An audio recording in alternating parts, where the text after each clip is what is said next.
Tonight, from the ABC Sports Complex in Springfield, Virginia, we have live boxing action on what has been a very somber day throughout not only the boxing world, but also the sports world and the world at large. And we'll talk more about that as the night goes on. But we're here tonight for our Jet of Motions card here in Springfield, Virginia. Hi again, everyone. I'm Gary Digital Williams alongside Juan Marshall. We're here at ringside at the ABC Sports Complex, Springfield, Virginia, for this Jet of Promotions card, which, quite frankly, as you walked in the building tonight, is kind of in flux a little bit. We'll give you a little bit later on the card that we have scheduled for tonight. And again, whether that card, as we announce it, comes to fruition will remain to be seen throughout the evening. But we have 8 bouts scheduled. But of course, before we get on that, the boxing world, of course, and again, as I said, the sports world and the world at large, still reeling a little bit from the passing Friday of the greatest of all time, the legendary Muhammad Ali. And both Juan and I have put out some thoughts about that throughout the day. It's been something that's been encompassing our day throughout the day, as it has many people throughout the world. But Juan, just give your thoughts about Muhammad Ali. Well, you know, like I did the live feed on Facebook, Muhammad Ali was his own unique person in boxing. He created his own character. He created he created a platform for how to promote boxing on your own as a fighter. Mm-hmm. He promoted for the promoters, you know, and Don King, and the name he carried, the greatest, fits exactly what it is, the greatest, and he proved that. You know, he took the hard fights, he coerced guys to fight him, and you know, outside of the ring, you know, it wasn't a bad thing to talk trash, but that's what he did all the time. Right. On talk shows, he did it. On interviews, he did it. Inside the ring, he did it. He taunted fighters inside the ring, so it was nothing new to boxing. So he added a very special thing to boxing when it came down to his performance in the ring. Not only being a great fighter, but he became a father.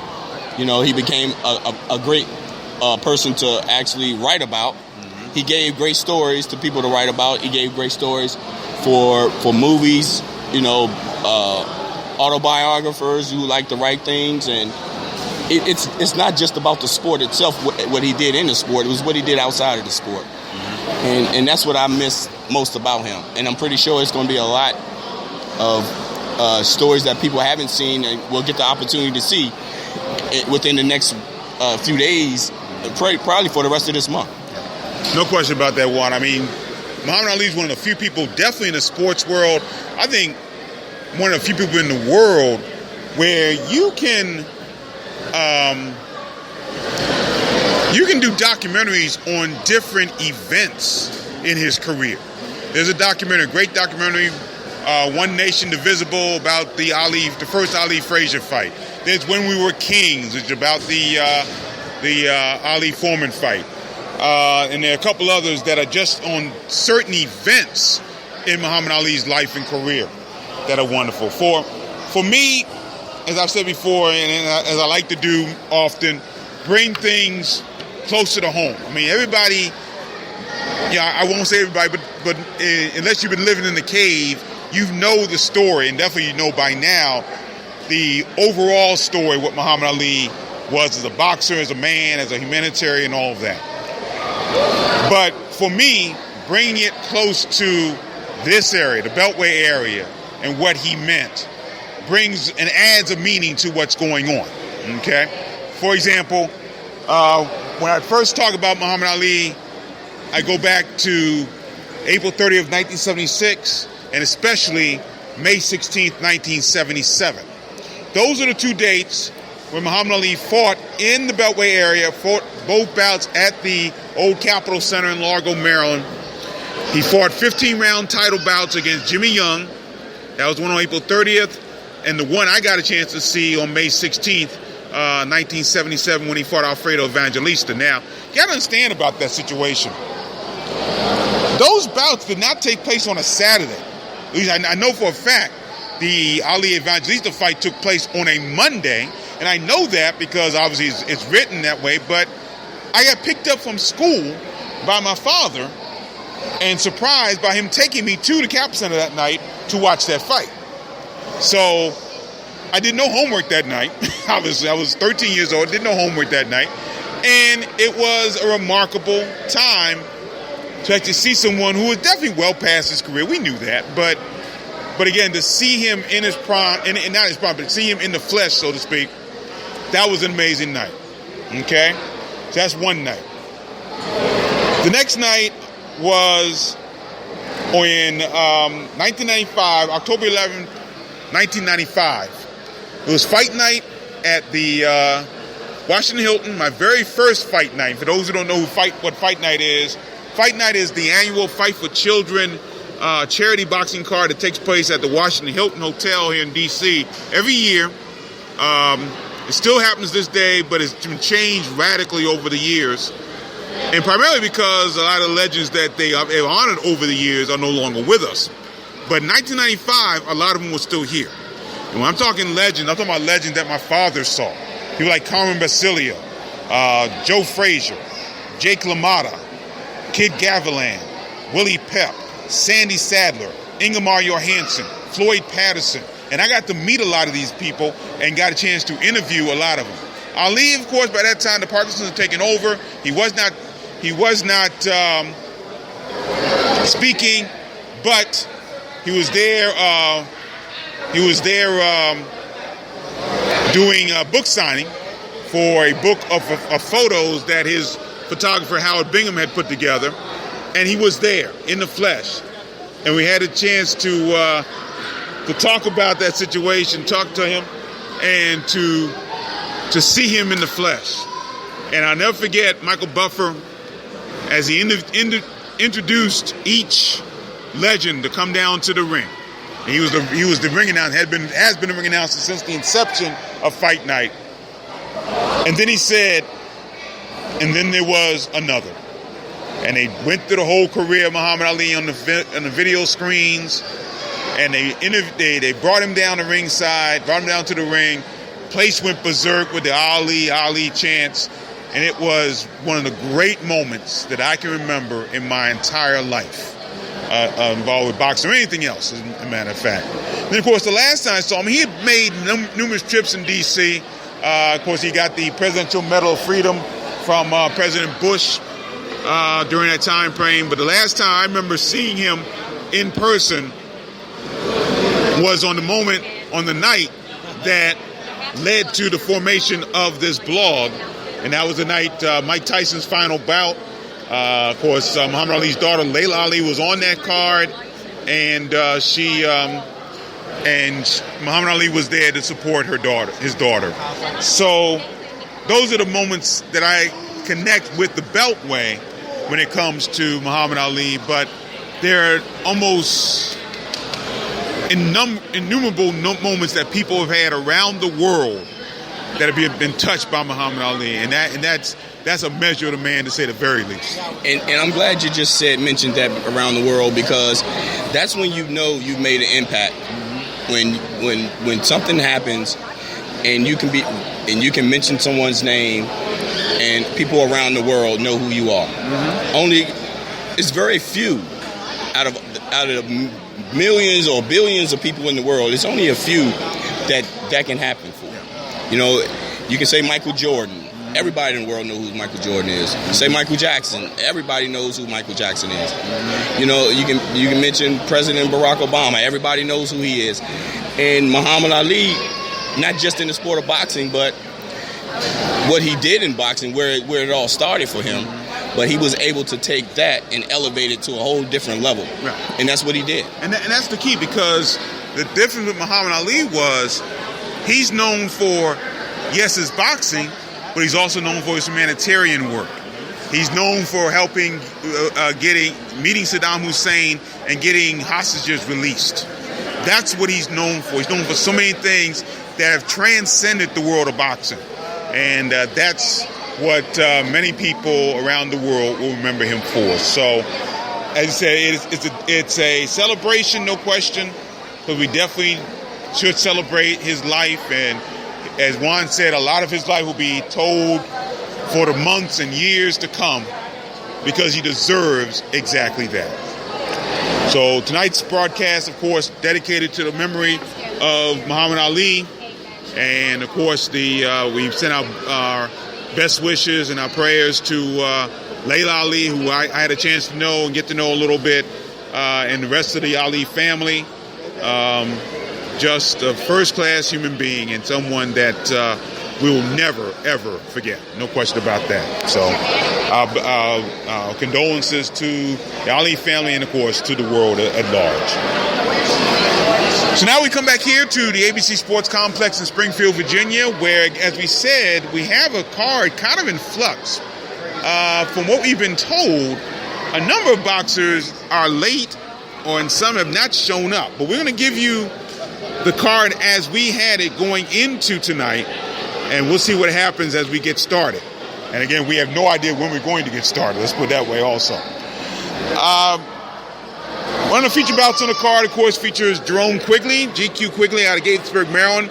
He's in a 6-round bout against Reggie Two-Gun Nash. He's a veteran out of Grand Rapids, Michigan. Now, a lot of the boxers that you'll hear tonight fought on the April 9th Jeddah Promotions card, the last card here at the ABC Sports Complex as far as Jeddah Promotions is concerned. Of course, we were here last week, a couple weeks ago, for the Left Hook Promotions show, and we're back here next Saturday for the Ponytail Promotions show. Showing Up Promotions card. We'll talk more about that a little bit later on. But Jerome Quigley is 14-0, 13 KOs, scored a first-round knockout over Dennis Sharp back on April 9th. As you said, Reggie Nash is a veteran. His record 10-38-1, 2 KOs. He has lost 11 in a row, including a first-round TKO loss to Seth Billups. That was in Nash's last outing on September 26th in Norfolk, Virginia, at the Masonic Temple.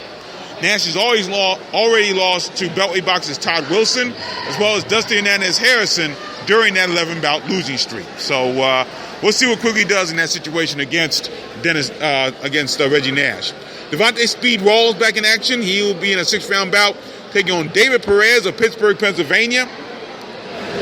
Speed Rawls is 6-0-1 with 4 KO. He scored a 6-round TKO in a good bout against Benjamin Olinga. That was on April 9th. Here at ABC Sports Complex, and a bout where that was Speed Rawls' first 6-round bout won. And again, Ben Olinga, with only one win in his 12 or 13 bouts, still made things a little tough for Speed Rawls in that bout. Yeah, and we always talk about, your trainer trying to prepare you for moving on to the next fight. And I think basically that's what it was. With the type of fights Speed Rawls was in, with the 4-rounders moving up to the 6th round, with a fighter like Olinga. Olinga is a durable fighter, and basically he wanted to see if was Olinga able to push Rawls, and that's what happened. He was able to push him the distance in 6 rounds. Right, almost a distance. Did knock him out. Did knock him out in the 6th round. Speed Rawls did, but again, a good bout for him. No question about that. David Perez is 0-4-1. He's out of Pittsburgh. We said he just fought on May 27th and battled James Brown to a 4-round draw in Indianapolis, Indiana. Those are the 2 6-round bouts scheduled for the card tonight. 4-round bouts, we have lightweight Cobia the Soldier Breedy. He'll take on a rematch against Stephon McIntyre of Jonesboro, Georgia. Breedy 6-0, 4 KOs. McIntyre's 2-20-2. And they met on the April 9th show in Springfield. Breedy won a 4-round unanimous decision. In the first round, McIntyre did fight very well, but as he told me afterwards, he kind of lost it the rest of the way and ended up losing the unanimous decision. Now, Breedy has not fought since that bout, but McIntyre has. He fought on May 24th and lost a 4-round unanimous decision to Carlos Adame Jr. in Dallas, Texas. And I think even with the April 9th bout against McIntyre, I think if we would have saw the same McIntyre that we saw in the past when he came early on and fought on some of the Keystone cards, that was the tough McIntyre I was used to seeing, and I was expecting the same, but he's been a little worn down with the bouts he's been taking, and basically he wasn't bringing the same show to the last bout and the durability that we would normally see in the earlier fights that he had in this area. So I'm thinking we're going to see the same thing again tonight out of McIntyre. With Brady, I think we'll probably get the decision, or maybe even a knockout, because he was the last fight. Brady was able to weigh him down a little bit more. So I think he's going to go after him a little bit more and a little harder this time to get the knockout. In a way, you kind of wonder why Brady's taking this bout, taking this rematch. Again, he beat him pretty convincingly. Why go at it again? I don't know. We'll see. So that's a 4-round bout there. Also scheduled 4 rounds, Francisco Bustos out of Rockville, Maryland. He's the middleweight. He'll take on Corey Macon of Durham, North Carolina. Bustos is 4-0, 2 KOs. But he won a tough 4-round split decision over Darryl Watkins. In fact, that was about Watkins actually knocked down Bustos, but got called, penalized for hitting after he knocked Bustos down. And that led to Watkins losing that bout by a split decision. Yeah, and to me, that bout was even going. It was definitely seemed like it was going Watkins' way up until the point was taken away. And to me, that's what made the decision in Busco's way, because other than that, Watkins outboxed Busco, leading up to the end of the fight. So Bustos take on Macon, who's 0-1-1. He last fought on December 12th, lost a second round TKO to Joseph Jackson in Greensboro, North Carolina. In the featherweight contest, Mark the Monster Johns out of Fort Washington, Maryland. He'll battle debuting Isaiah Stubbs. We don't know where Isaiah Stubbs is from, but we do see people from Wilson, North Carolina about in the arena, so chances are he may be from there. Johns is coming off a 3rd-round TKO over Alan Beeman on the April 9th card here at the ABC Sports Complex. Jetta Promotions signee Stevie Weimer out of York, Pennsylvania returns in a 4-round contest against Damian Archer of Wilson, North Carolina. Weimer's 10-0, 2 KOs. Also fought his last bout here on April 9th.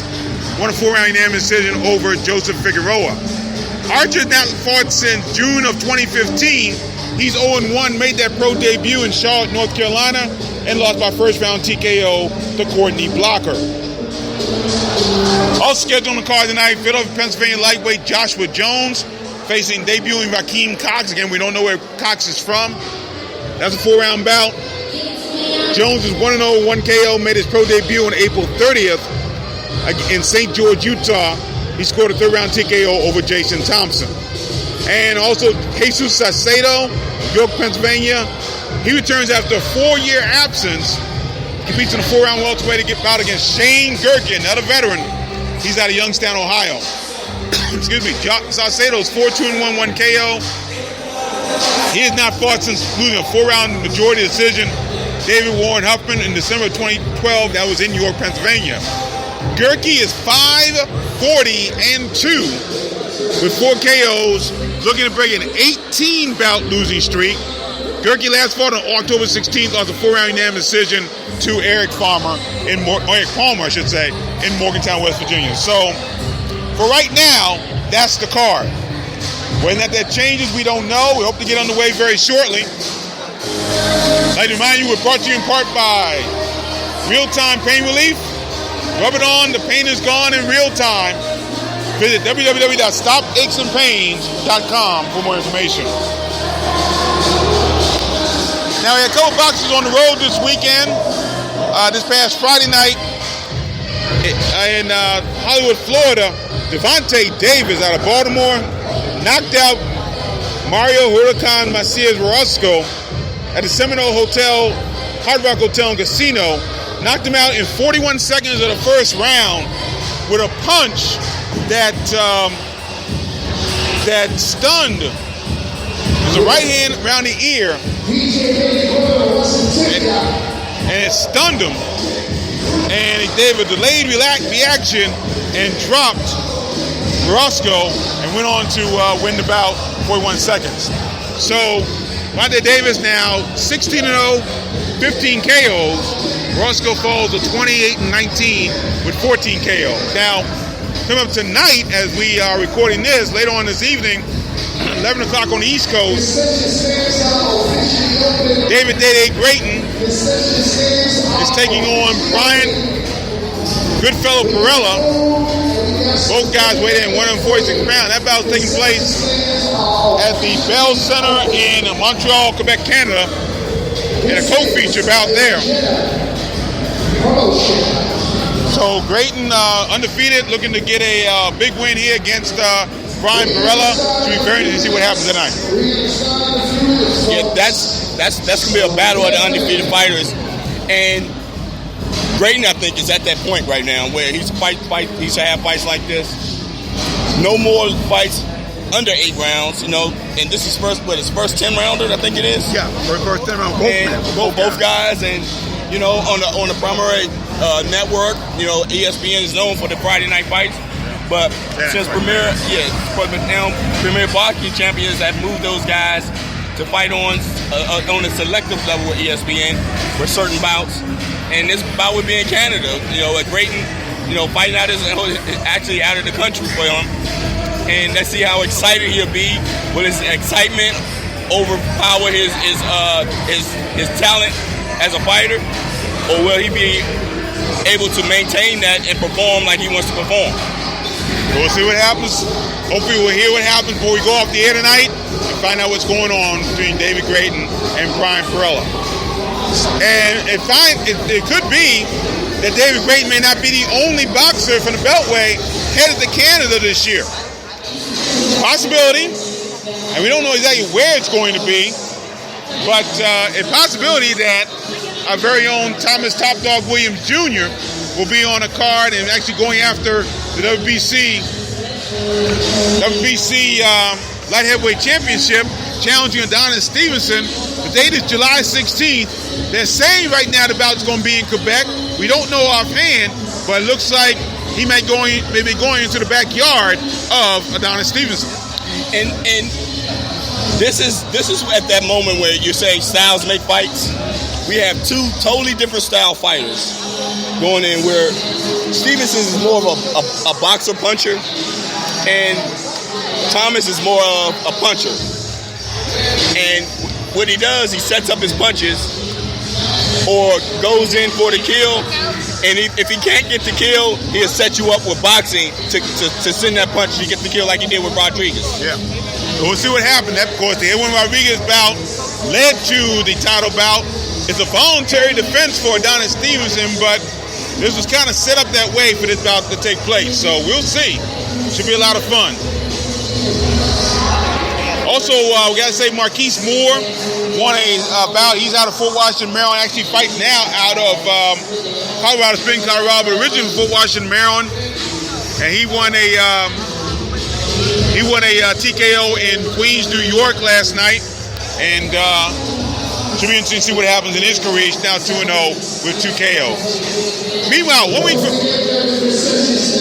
from tonight, we'll be right back here at the ABC Sports Complex, Springfield, Virginia, for the Ponytail Promotions and Showing Up Promotions card. And that'll feature a bout for the IBO, International Boxing Organization, International Bantamweight title. Alexandria Spartan Marine will take on Johnny the Law Dieterman of Dallas, Texas. Marines out of Silversburg, Maryland, by way of Romania. Marines 11-0, 8 KOs, giving up a third-round knockout over Miguel Del Val on March 5th in Norfolk, Virginia. Dieterman with 10-1, 8 KOs will try to bounce back from his first loss in a 6-round unanimous decision over Oscar Mojica on January 16th in Dallas. Now, both men in this case have never gone past 10 rounds. Like Marine, I don't think he's ever gone past 8 rounds before. That's going to be a very interesting situation for these two guys. Now, Dieterman's record's not the best as far as his level of competition. So it's a big step up for both guys. Yeah, and Marine, I think, is ready for that.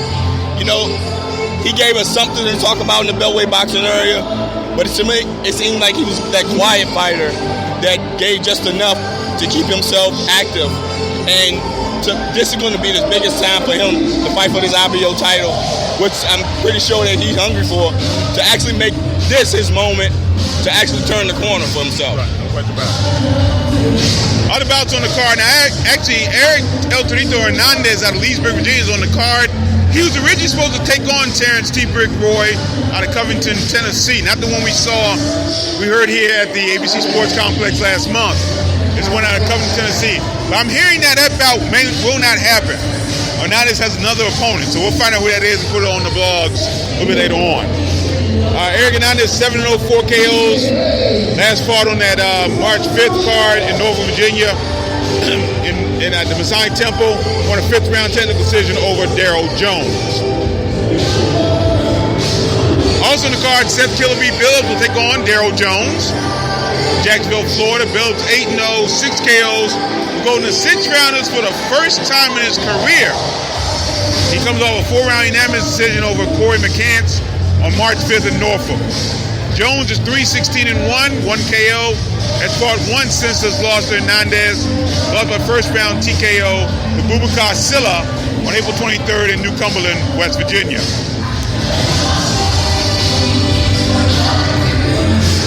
Also on the card, light heavyweight action, Mario Bazooka Flores being a 4-round contest against veteran Greg Hackett of Philadelphia, Pennsylvania. Flores is 6-1-2, 4 KOs, turning the action for the first time since winning a 4-round split decision over Marcellus Yates. That was back in October 2014 at Rosecroft Raceway in Fort Washington, Maryland. Hackett is 2-15-1. He's also returning after a long absence. He competes for the first time since battling Issa Kula Bailey. That was to a 4-round majority to draw in May of 2014. So that's the interesting bout there. Yeah, Hackett is one of those guys that tested pretty much everybody from the middleweight division up to maybe 168 division. And when it was time to get tested, he was the guy they put him in the ring with. And Hackett is a durable fighter. I think he also went up to light heavyweight to fight Greg Newby one time, and at the convention center. And he was like I say, he's a durable fighter and also a smart fighter. You know, his record is 2-15, but he's a very, very crafty fighter and knows how to not get knocked out. And that's what he does. He pushes your fighter to learn and to use what he put together in the gym and see if it happens for him. And that's what he's going to do for this fight, I think. Should be very interesting to see what happens. These guys coming off delays. It'll be interesting. Off the card in the 4-round bout, James Too Slick Early, very busy as a rookie. He'll take on Alan Beeman out of Providence, Rhode Island. Early just fought on May 14th over at the Maryland State Fairgrounds in Timonium. Won a 4-round unanimous decision over Taishe Ferguson. Beeman has lost 7 in a row, including that 3rd-round TKO to Mark Johns you talked about earlier tonight, April 9th at the ABC Sports Complex. Also scheduled to be on the card, Mike Ballaghan, the heavyweight out of Maryland. Matthew Abregu, the lightweight out of Leesburg, Virginia, and Jerry Ford, the heavyweight out of Newport News, Virginia. So that'll be about the card that'll take place right back here in the ABC Sports Complex 1 week from tonight, Saturday, June 11th, right here at the ABC Sports Complex. Let's see what happens there. Other situations coming up. We've got a lot of amateur bouts coming up. Michael's 8th Avenue, Glen Burnie, Maryland is a card there.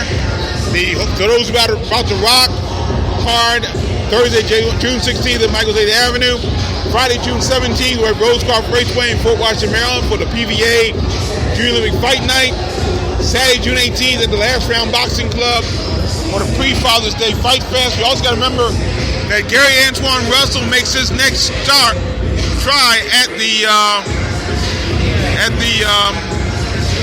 Olympics when he will go to Azerbaijan for the next Olympic qualifier. Other bouts coming up for local boxers. Saturday, June 4th. Tonight, Linwood Dozier scheduled to take on Derek Webster tonight in Bristol, Pennsylvania at the Grundy Arena. That's tonight as we are here. Saturday, June 11th at the Theater Madison Square Garden. Mike Yes Indeed Reed taking on Adrian Bombi Cordero, an 8-round encounter that's scheduled to be shown on TopRank.tv. Online there, you get a chance to see that one. At the Barclays Center, Saturday, June 25th, Jared Hurd taking on Oscar Molina in a 10-round bout scheduled to be shown on CBS. And of course, Saturday, June 25th through July 2nd at the K. Bailey Hutchinson Convention Center in Dallas, Texas. Many of our beltweight boxers, amateurs, will be competing in the 2016 Junior Olympic National Championships. Then on Tuesday, June 28th at the San Bethlehem Event Center, Bethlehem, Pennsylvania, Mike Fox scheduled to be in a 6-round encounter there. So much going on. We always say, Juan, Again, it's going to be an interesting summer going forward. Yeah, we've been predicting this to happen since 2012, actually, that our fighters be stop fighting on local cards, making the transition to fight out in the area, and that's just what's happening. You know, we have always had the pleasure of seeing, you know, Mike Reed, you know, Jared Hurd, and especially with Jared Hurd establishing himself as being one of the top junior middleweights in the division with his outstanding knockout win over Frank Galarza, you know, on primetime television, actually on cable television, Showtime. You know, he did a tremendous job pretty much forcing Galarza to quit, and that's what he did. And we have fighters like tonight, Day Grayton getting his opportunity to make his presence felt in the welterweight division. And, you know, you have Lamont Roach Jr., he's building his way up. You got Demetrius Ballard building his way up. You know, I can go on and on and on with the names. But these fighters we saw fight locally have moved up and made that transition to fight on national television. And it's a great feeling to say, to be able to say that, you know, that we watch these guys grow, and now other fans around the world get these guys to see what we actually had the opportunity to see locally. No question about it. So, in big June going into a big July coming up in the Beltway, and we're following all the way through here on Boxing on the Beltway and on Pro Am Fight Talk as well. At this time, let's take this short break as we get ready for the card to begin. We'll be told it's going to start momentarily. We'll see what happens with that. But right now, don't forget, you can chat with us throughout the evening here on the Boxing on the Beltway Google app for Android and on Spreaker.com. And we will also bring you all the live updates as best we can throughout the evening. So stay with us. We'll have more from the ABC Sports Complex. We'll take this break. Stay well.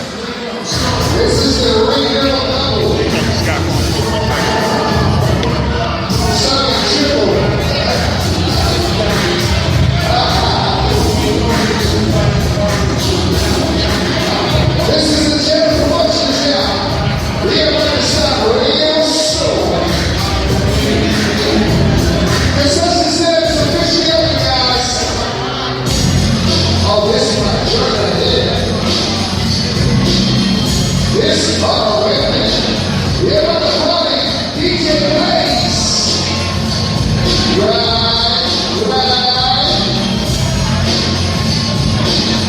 Let's get this now.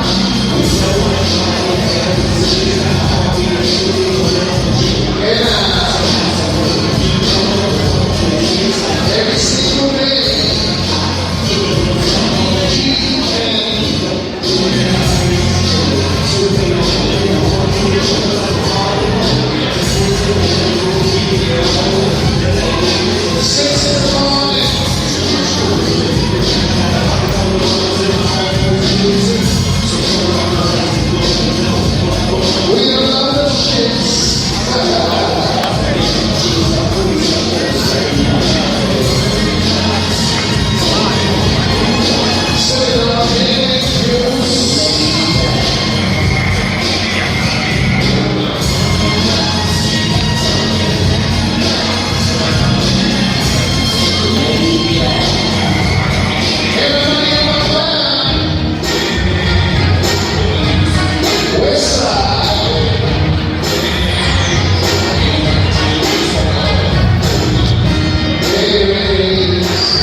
So I was like, man, yo, I said, I'm down with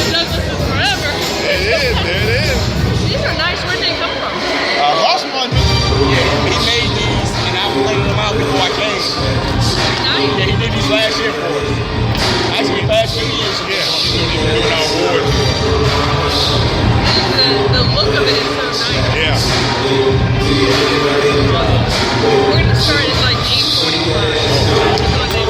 Wow. Nice. Okay. Number. Wherever Doug and Cox both they talk about, there's a.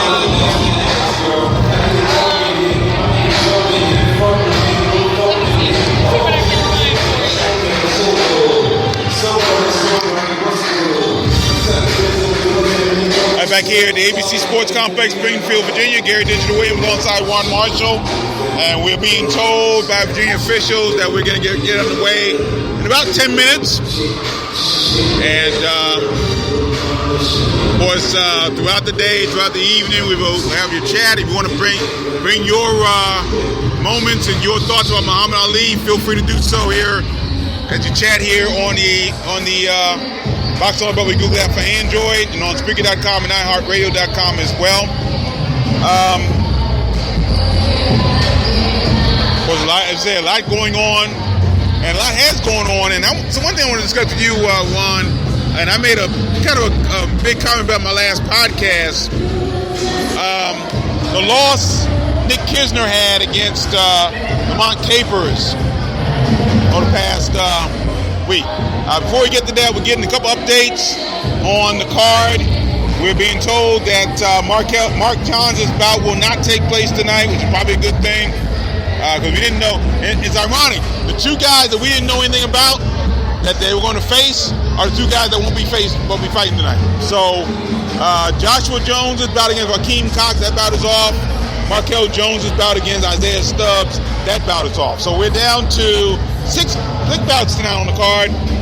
2 6-rounders and 4 4-rounders. So, but as we were saying, Juan, last week Nick Kisner lost. I think was a bad loss. I mean, I just no other way to say it other than I just think it was a bad loss, losing to Lamont Capers, a guy you and I have seen a couple of times here in this area, by 6-round split decision at the Claridge Hotel in Atlantic City, New Jersey. And one of those situations where he lost a point in the 7th round because of holding. And you got to wonder why he's holding a guy like Lamont Capers. Other than the fact that Capers can make you look awkward, and that may have been the case in that situation. Kisner, despite the loss on the point, got this in one scorecard, 76-75, but the two other judges, scored about 77-74 for Capers. Capers is 6-8-2 now, and Kisner falls to 16-3-1 with 6 KOs. Now, Kisner's 2 other losses were the undefeated boxers, and he looked good in both bouts, really. But to have this type of loss, that's a setback in any way you can put it. That's what we always talked about. Also, taking the right bouts. You know, you got to learn how to pick the right bouts at the right time and put you in a certain position. So you go from fighting undefeated fighters to losing a fighter that has an under 500 record. Only they know why they chose that fight, but they have to understand the criticism that comes after a person sees the loss that they took. And it's understandable criticism from our point because we're curious about why that happened, and we can only speak about what we hear and what we see. In a situation, especially after fighting a fighter like Coyote, he should have elevated himself after that loss, because you lost against a top-notch fighter. You should have took nothing but top or better quality fighters, and you would have started getting better quality offers to make more money as a fighter. Now, in Kisner's defense, his original opponent was scheduled to be Anthony Cludo Smith, who only has a couple of losses, but he had a bad loss against Travis Reeves, as a matter of fact. And that's when it comes to a decision to say, well, I'm going to have to hold out. I'll wait a couple of months to pick a better opponent. Sometimes you have to make that decision as a fighter. Not just to satisfy yourself because you wanted to fight and you trained hard. You You train hard all the time. So don't let that one decision go to waste. And you regret it with a loss by an under 500 fighter. And it makes you look bad. And it might ruin your opportunity to fight better fighters, to make better money. Yeah, I think that may have been the case because Kisner's goal, and I say this only because he mentioned it to me a few months ago, but he also mentioned it in a local paper when in an interview him leading up to the Capers bout that he wanted to fight Samuel Clarkson, the same Samuel Clarkson that recently knocked out Jerry Odom. That's not going to happen now. Clarkson, trust me, he looks at his opponents and he chooses wise opponents to fight also to better his career. So if I was Clarkson, I look at it like this: why fight a Nick Kisner who just lost against an under 500 fighter? Why would I take that risk? Well, yeah. So that's why that fight is not going to happen. Right. Unless Kisner does well. Now he's in a position, as I said on my podcast last week, he's in a position now where not only does he have to win his next bout, he has to look good doing it. And that's against a credible opponent. Exactly. So we wish him well. You know, he's a great boxer. He's been one of the best amateurs come out of this area in quite some time. But this is a bad loss, no question about it. Bad loss. So we've been told about 3 minutes away from starting. Once again, the bouts that are going to be on, and we're getting the official word now. Jerome Quigley taking on Reggie Nash at the 6-round bout. Steve Weimer taking on Damian Archer in a 4-rounder. Kobe Greedy in a rematch against Stephon McIntyre. That's scheduled 4 rounds. Francisco Bustos in a 4-round against Corey Macon. Devontae Speed Rawls against David Perez in a 6-round bout. And Jesus Salcedo in a 4-round bout against Shane Durkin. Once again, we're brought to you by Real Time Pain Relief. Rub it on, the pain is gone. Any kind of pain you have, rub it on, the pain is gone in real time. Visit www.stopachesandpains.com.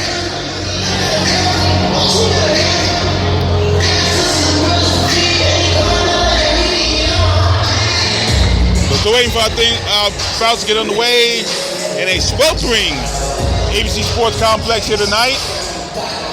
We are in our neutral corner with the blue corner directly in front of us on the right-hand side of the ring. Off to our left, on the same side of the ring as we are, is the red corner, and the far neutral corner is diagonally across from us on the left-hand side of the gym. That's where our location is right now.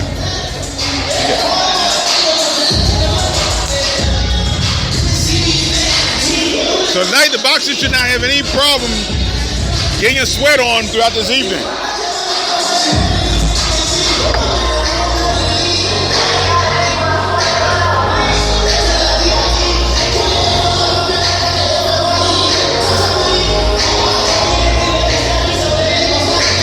Also this past weekend, Malik Iceman Hawkins scored a 5th-round TKO. He fought a veteran, Richie Tiger Lee Hall, Rocky Mountain, North Carolina, part of a national televised audience on the CBS Sports Network in Niagara Falls, New York, and Hawkins looked very good, very accurate against the veteran Hall. Yeah, Hawkins is in a position where, you know, his team and the promoter sat down and they discussed a certain way that they want to move a fighter. By putting Hawkins on television early means that they're going to be aggressive in moving him at a pace where it neither hurts or hinders his career. And by doing this, as long as the fighter knows and what's expected of him from the promoter, he has to be ready for it. And it's all about preparation. The fighter has the preparation to prepare himself for the fight at hand, and a promoter has to let him know that he's going to give him the fights that he needs to get them where they want to be as a team, promoter and also as a Hawkins team. And that's exactly what they're doing. What's about it? Now, ironically, Malik Hawkins and Nick Kisner share the same promotion company, Great Cone Promotions. Malik also has that added help from Roy Jones and Square Ring Promotion as well. So it's interesting how both of them are handling the situation.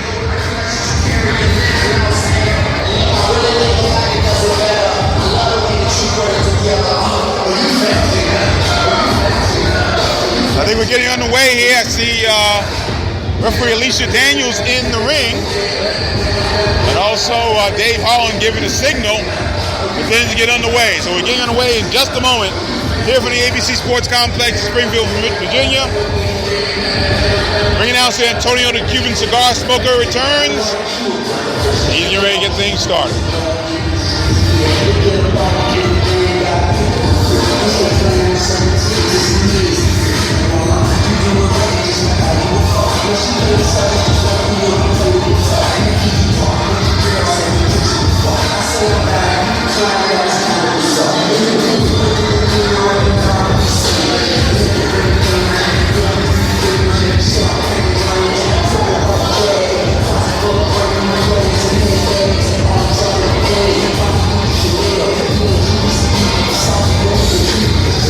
Alicia Daniels checking the ring. She's the chief of officials for the amateurs for the state of Virginia.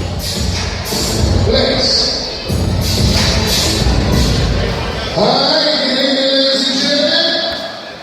Welcome to the ABC Sports Complex. At this time, before we get everybody to stand up real quick, please, we are going to honor the greatest of all time.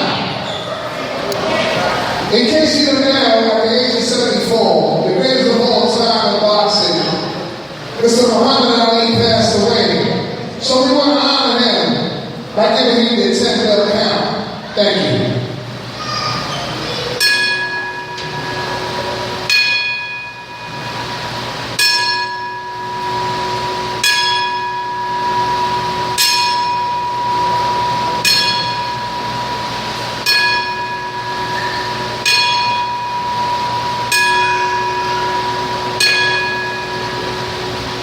May you rest in peace. Thank you. All right. One of our very nice Jim promotion. My name is Antonio the Cuban Cigar Smoker, and I will be your ringmaster this evening. We're going to start by bringing from the blue corner, give it up for Shane Hurricane.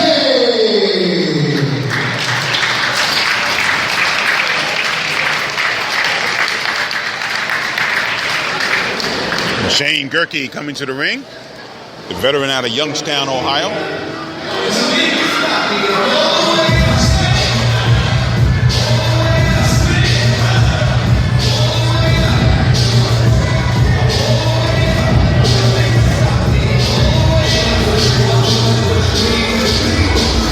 Gerke's been here a few times, fought a number of boxers, including Dusty Hernandez Harrison.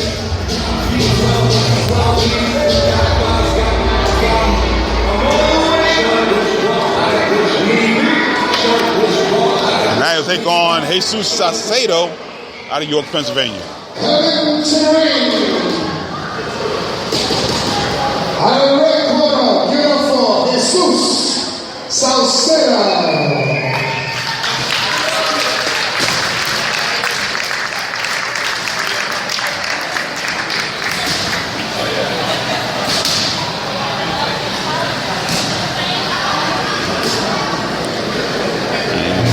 Salcedo.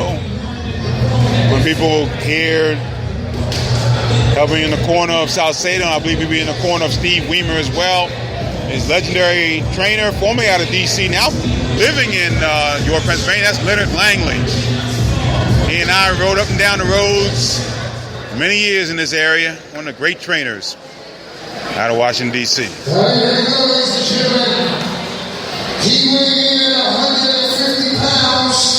He is a veteran in the ring with 49 fights. He fights out of Kansas State, Ohio. Out of the blue corner, give it up for Shane Hurricane.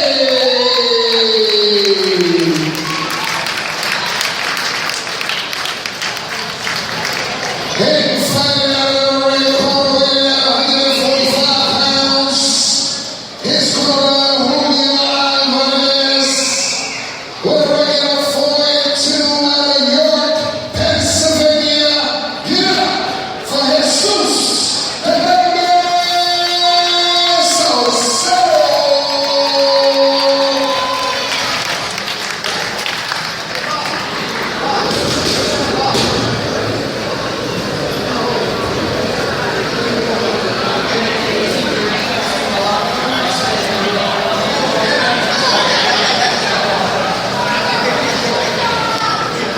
Referee Alicia Daniels will work this bout.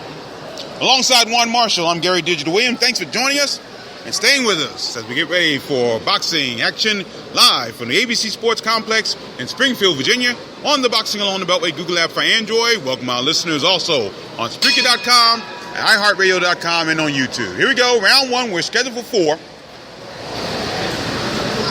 Jesus Salcedo in the blue trunks with the green trim, nicknamed Nightmare. Goes the right hand, another left hand to Gerke. In the red trunks with the white trim, he's getting hammered with body shots early on by Salcedo. Gerke, as we said, the red trunks with the white trim. Gerke now tries to throw some body shots, all blocked by Salcedo. He's trying to throw a flurry there. He goes in front, and referee Daniels separates him. His left hand by Gerke, left jab. Salcedo walking in. Gerke tries a left hand to the body. Both men exchanged left hands. Salcedo tried a right hand. Missed that one. Left hand came through. Came very close. Referee Alicia Daniels has to separate them. Salcedo now. Left hand to the body by Salcedo. Right hand, left hand to the body. Left hand by Salcedo. Halfway through round one, we're scheduled for 4. Gerke has a left hand. As Salcedo tried to catch Gerke coming in, but he couldn't do it. Now Gerke tries to trap Salcedo in the far neutral corner. And referee Daniels has to separate them.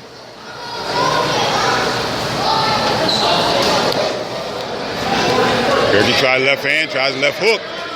Salcedo left hand. Gerke with some wild shots. Just missed it. There's left hand by Salcedo, right hand underneath. Left hand to the hand, into the body. And then the right hand by Salcedo. And Gerke a little bit of trouble. He took his tongue out a little bit and paid for it. Now Salcedo working the head and the body with the left hand. Inside the final minute of the first round, scheduled for 4. Good accurate round for Jesus Nightmare Salcedo. Gerke tries to trap Salcedo against the ropes. Referee Daniel breaks him.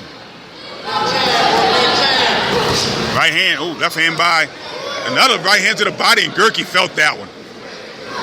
And he's backing up. He really felt that one. Salcedo, I don't know if Salcedo stopped. I don't know if Gerke thought it was a low blow, but he felt that body shot.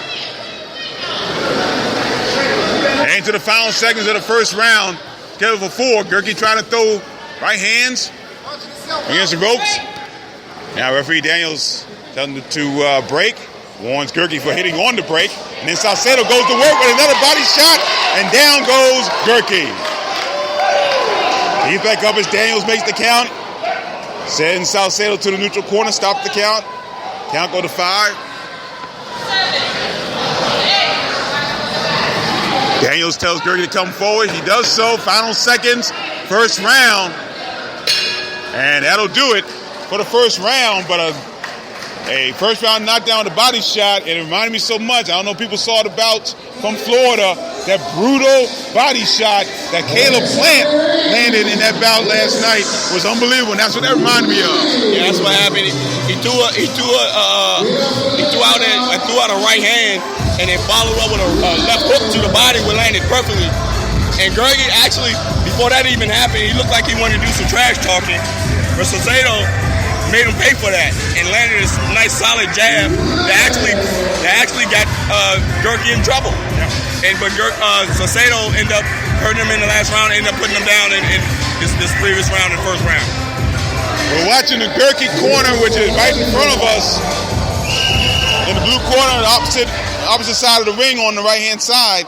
And Gerke is feeling those body shots. And I tell you, if Salcedo hits any more of those, this bout may end very quickly in the second round. Here we go, round 2. They tap gloves, and we get underway in the second round. Gerke tries a left hand up to the head, then goes to the body. Good combination there by Salcedo. Left hand to the head, right hand to the body. Right hand up top by Salcedo. Backs Gerke up against the ropes. Another body shot. Both with both hands. Left hand to the body. Right hand in the cavity. Left hand The body shot, left hand to the body by Salcedo. Gerke tries to flurry. They tangle up, head to the middle of the ring, and referee Daniels separates them. But Gerke now backing up. He is feeling those body shots here in the first minute of round 2. Very bloody. Very bloody and swollen. Salcedo tries the left hand to the body, right hand over the top by Salcedo. And he pushes Gerke against the ropes. They separate once again thanks to referee Daniels. Left hand to the body once again by Salcedo. Uppercut to the head, 2 uppercuts, 3 uppercuts, and Daniels. A mouthpiece leaves Shane Gerke. It may have been the most fortunate thing that could have happened to him at that particular point, because he took 3 straight brutal uppercuts and and right in the head of Shane Gerke. Salcedo, it's ready now. They tap gloves once again as we head to the halfway point of round 2. Scheduled for 4. Right hand just missing by Salcedo. Left hand, another uppercut by Salcedo with the right hand. Right hand up top by Salcedo. Another right hand up top by Salcedo. Gerke, face red, taking the body shots in the Salcedo corner off to our left. Uppercuts, right hands. Target practice now for Jesus Salcedo. Right hand to the body by Salcedo. Gerke stumbles. Salcedo, Gerke trying to duck under, trying to avoid those body shots, but he really just can't do it. And when he tries to avoid the body shots, then the uppercuts come into play. Back to against the Salcedo corner. Left hand by Salcedo to the body. Right hand to the body. Gerke's face isn't really bleeding. It's just red from all the punishment that Salcedo's living. Now, Gerke's trying to muscle Salcedo into his own corner, in the blue corner. Heading to the final minute of the second round, scheduled for 4. Another body shot by Salcedo. Gerke wants to go down. Taking the body shot, he finally does go down. And Salcedo, he's going to neutral corner. So Alicia Daniels to make the count. Gerke is up in the far neutral corner.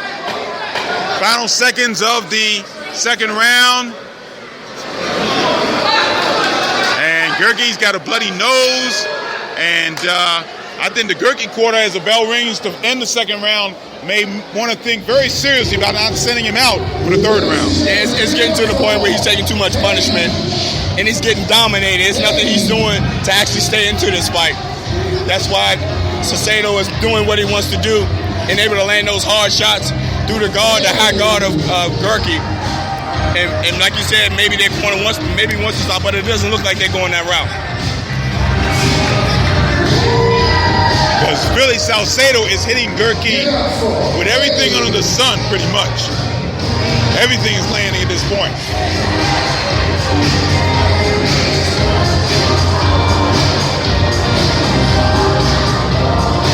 Looks like we will indeed have a round 3.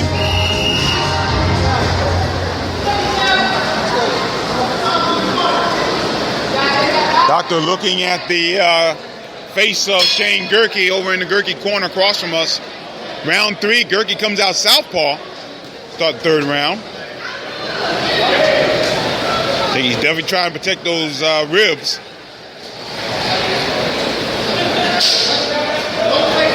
Round 3 starts, both men. Oh, good right hand again. I think they tangled on the feet as well. Mouthpiece out from Gerke once again. Referee Alicia Daniels trying to find a stoppage time for him to, another body shot, another couple body shots. And let's see, standing 8 count here. Now, I'm not sure if Alicia Daniels thought that the ropes held up Gerke. And Daniel just told Gerke, you got to show me something, or this bout's going to be over with.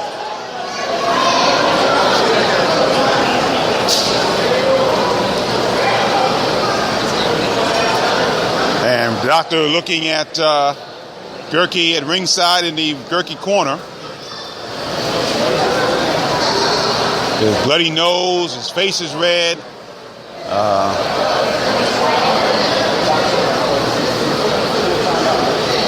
Well, let's see if the doctor can stop the bleeding here. And they may just want to think about just stopping the punishment. That's more to the point. Doctor still checking with Gerke. Gerke wants to go on.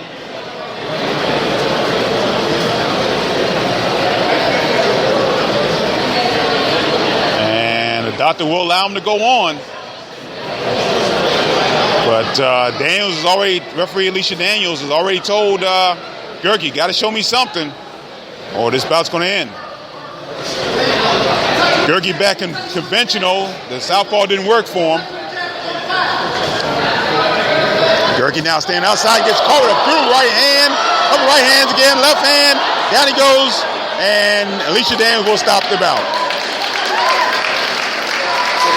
So Jesus Salcedo in a dominant performance stopped Shane Gerke in the third round. That was a brutal fight for Gerke to take the punishment that he took, as long as he took it.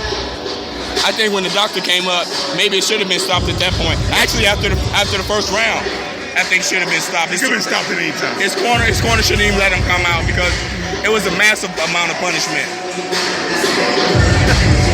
And like I said, it's all over in our location where it shows the blood is spread around, and it was just too much punishment. So Salcedo did exactly what he needed to do. Basically, Gerke came out in a surrendering position with a high guard and pretty much low, expecting to get hit, and that's what happened. He was getting hit. Get the official time from ring announcer Antonio the Cuban Cigar Smoker.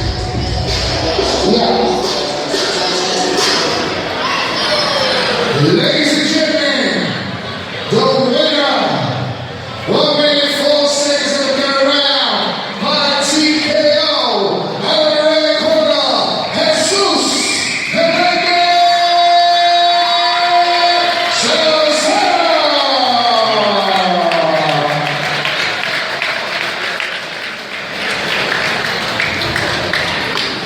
So Jesus Salcedo, 104 the third round, raises record to 5-2-1 with 2 KOs. While Shane Gerke falls to 5-41-2 with 4 KOs. Coming up next, our first 6-round bout of the night, and that'll be Devontae Speed Rawls out of Glenard, Maryland, as he takes on David Perez.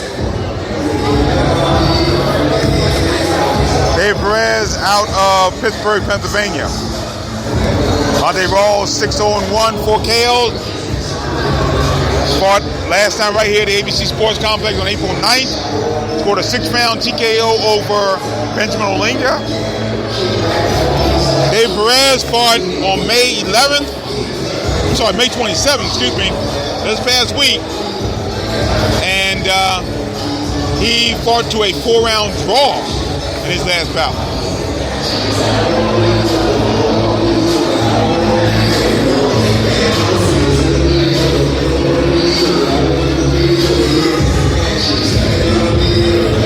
So get ready for that next bout coming up. Dave Perez fought James Brown. All right, ladies and Minneapolis, gentlemen, Indiana. entering the ring for the blue corner. Get up for David Perez.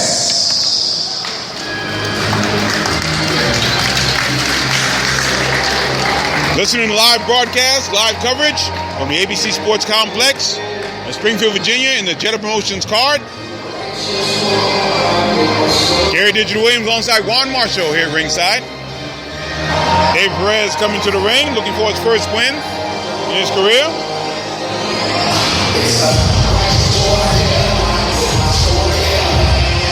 Fought to a 4-round draw his last time out.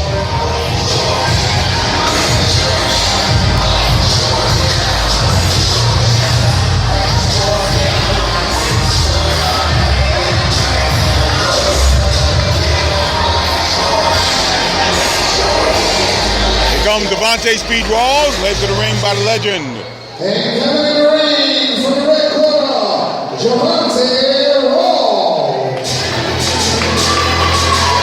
ring, led by the legendary Adrian Davis.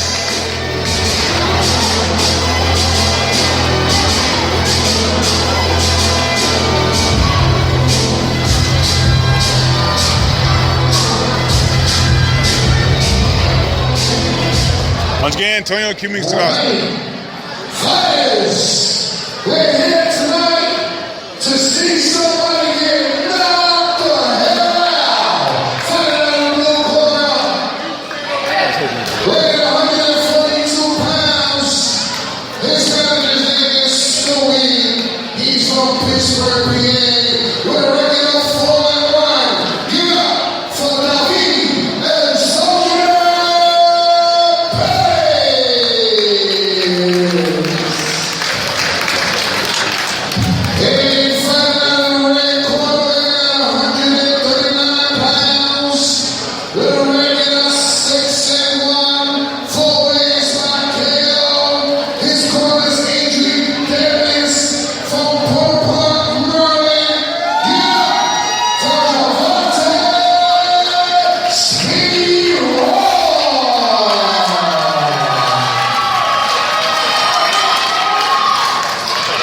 Daniel once again the referee. Let me redo those records. David Perez is actually 0-4-1. Devontae Speedballs is 6-0-1 with 4 KOs. So let's make that correction right there. So get ready for 6-round bout here in the super lightweight division.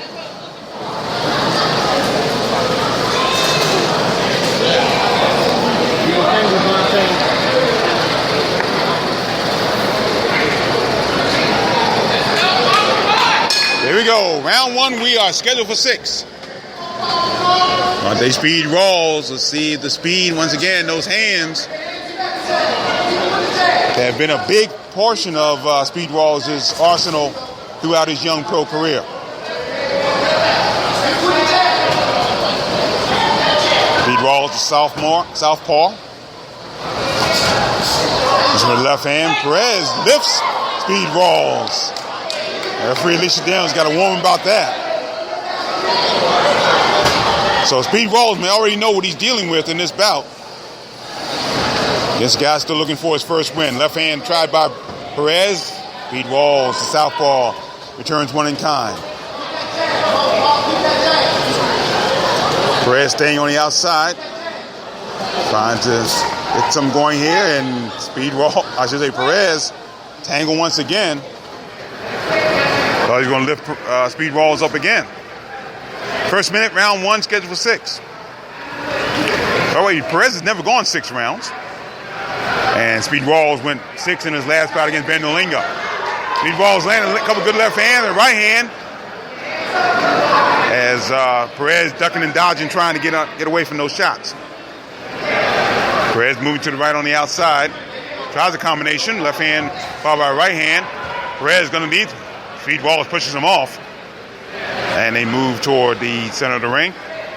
Speed Rawls in the center. Perez staying on the outside. Halfway through round 1. Speed Rawls missing with the left hand. They tangle in the Perez corner. Referee Alicia Daniels has separated them.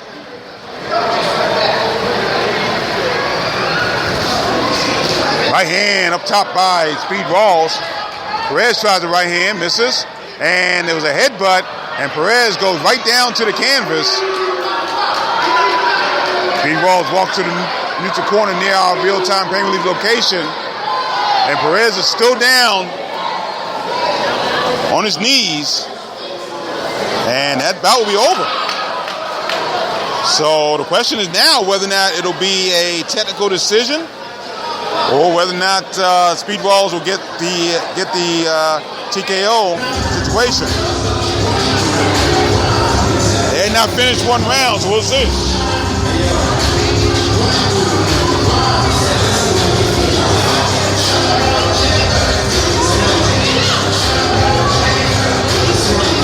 So the 2 men clashed heads, and Perez went right down to the canvas on his knees. Referee, trainer Adrian Davis Check out what's going on there.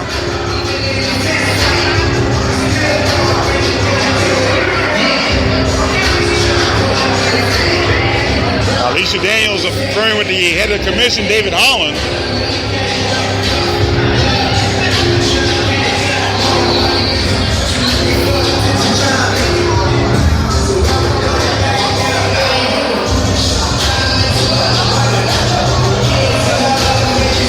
So a lot of checking around here. Ethan Davis talking to referee Alicia Daniels. It sounds like they saying because of the headbutt. But the question is whether or not it'll be a no contest, whether or not it'll be a decision in favor of Speed Rawls. Here's Antonio Cuban cigar smoker. Ladies and gentlemen, your winner by TKO, the first round, 2 minutes and 12 seconds. Out of the red corner, give up for Javante Speed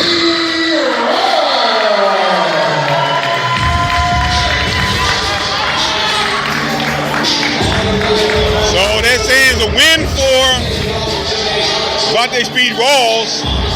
212 of the first round. Now, I always thought that if it didn't go half the distance, that it was a technical draw or no contest.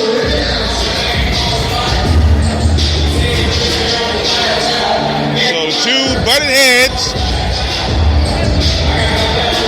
Perez cannot continue, and Rawls gets the win.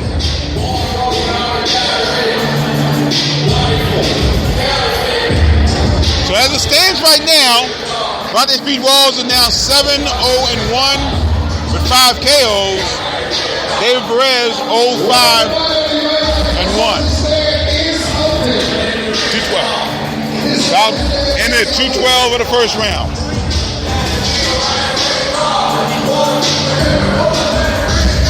So a very strange ending there. Yeah, that was very interesting. To me, it looked like it was a clash of heads. Yeah. But I guess they called it a punch, maybe. No. They called it. They called it technical. I mean, I don't think there's any question with the headbutt. Yeah, but I wonder why they called it a TKO win in the first round. Yeah, I was wondering. As I said, I'm wondering about that because I always thought that if it didn't go to half the number of rounds, that it was a technical draw or no contest, and you know they lived to fight another day, so to speak. So maybe it was a punch. It's hard to tell. So we'll hope we find out by the end of the evening. All right. Let's keep it moving. All right, ladies and gentlemen, coming into the ring from the blue corner, get off for Corey Mackin.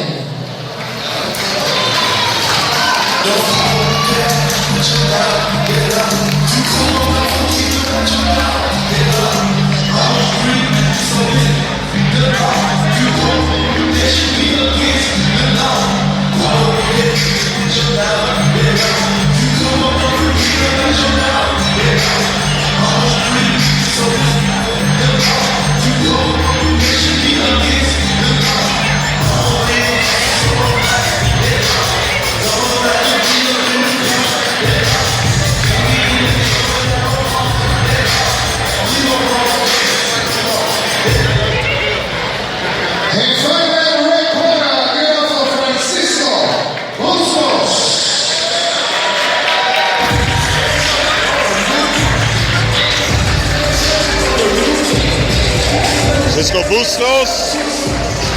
Boy Macon already in ring. Referee for this contest will be Freddie Coratone.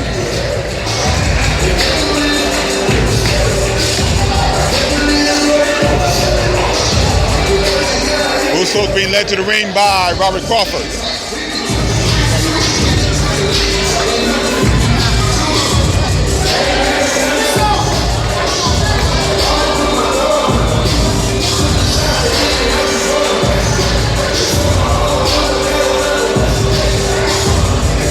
Once again, we'll go to ring announcer Antonio the Cuban Cigar Smoker. All right, gentlemen, we are here tonight to see somebody get knocked the hell out. Taking out the blue corner, a regular 1-1, rated at 158 pounds. His corner legend is Squeeze from the home of Jack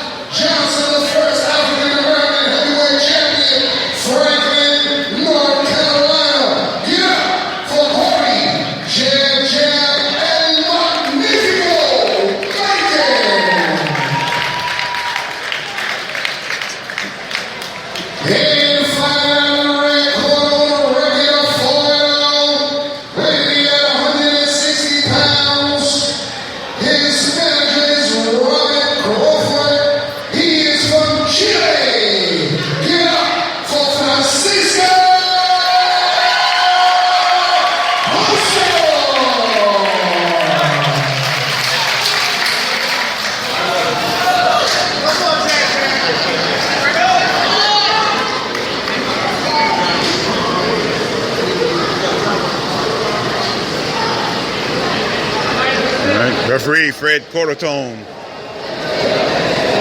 Bring him to the center of the ring.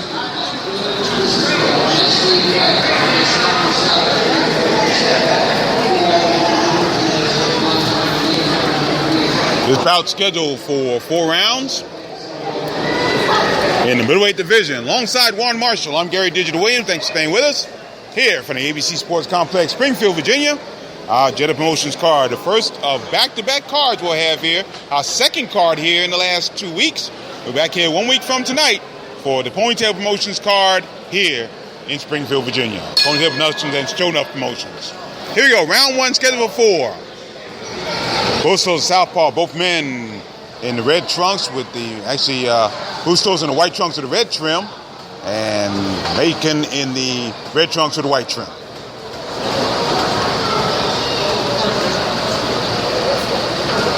Bustos goes to the body. Bustos had a tough 4-round split decision win over Darrell Watkins back here on April 9th here at the ABC Sports Complex. The right hand missing by Bustos coming out of that clinch.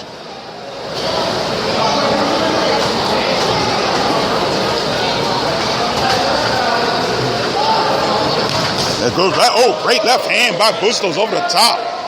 And that made Macon back up a little bit. Nice shot by Bustos. First minute, round 1, scheduled for 4. Left hand awfully low by Macon, and he paid for it with that shot by Bustos early on. Got that left hand over the top. Another left hand there by Bustos. Macon tried the left hand. They tangle once again. Referee Cordertone has separated them. Both men watching the heads, says Freddie Cordertone. Good right hand, right jab. That made Macon turn a little bit. We approach the halfway point of round 1, scheduled for 4.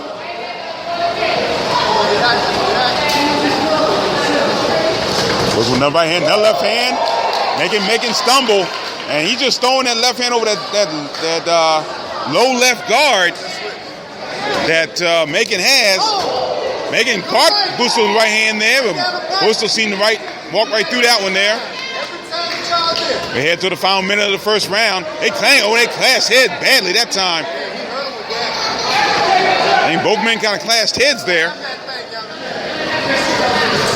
There's a left hand, right hand by Bustos. Inside the final minute, first round. Left hand once again by Bustos. Macon throws a right hand. Lands a little bit. Missing the right hand. Left hand by Bustos underneath. And that made Macon stumble. Well, Macon showing offense, but I'm telling you, his defense is lacking, and it's hurting him. Because Bustos landing almost every shot. Once he lands, Macon feels it. They tangle once again. Referee Cordertone separate them. Warns Macon for bringing his hand down low. Final seconds. First round. Middle 4. Another left hand by Bustos once again. Another left hand by Bustos. That makes Macon stumble. Another couple left hands. Macon barely gets out of the round. But I tell you something, if Corey Macon doesn't find any defense in the second round, that'll be the last round we'll see tonight. Yeah, him trying to measure with that left hand is not doing it because he's keeping the left hand from Bustos. It's landing. So that right hand of that hand.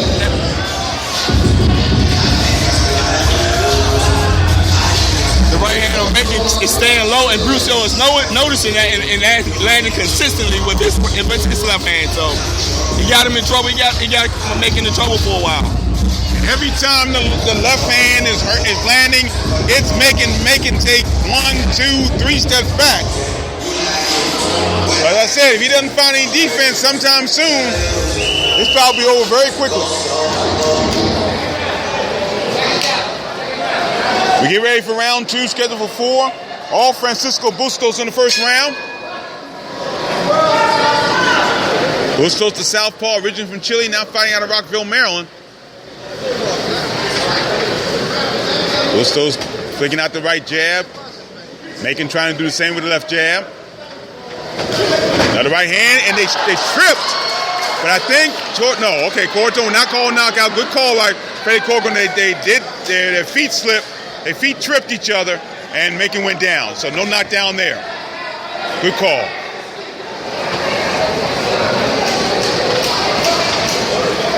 Both men taking out their jabs. Oh, great left hand by Bustos around the corner once again. Macon took down a little better that time. Got his left hand a little higher this time. As we're heading to the first minute of round 2, scheduled for 4. Bustos now moving off to his left. Guys come in with a combination, misses. Macon with little offense. His defense has gotten a little better. He gets caught with the right hand there. His defense has gotten a little better, but now there's no offense. And Bustos this time slips as they tangle up against the ropes on the far side of the ring. So both men have tripped and fallen in the second round, but not by a punch.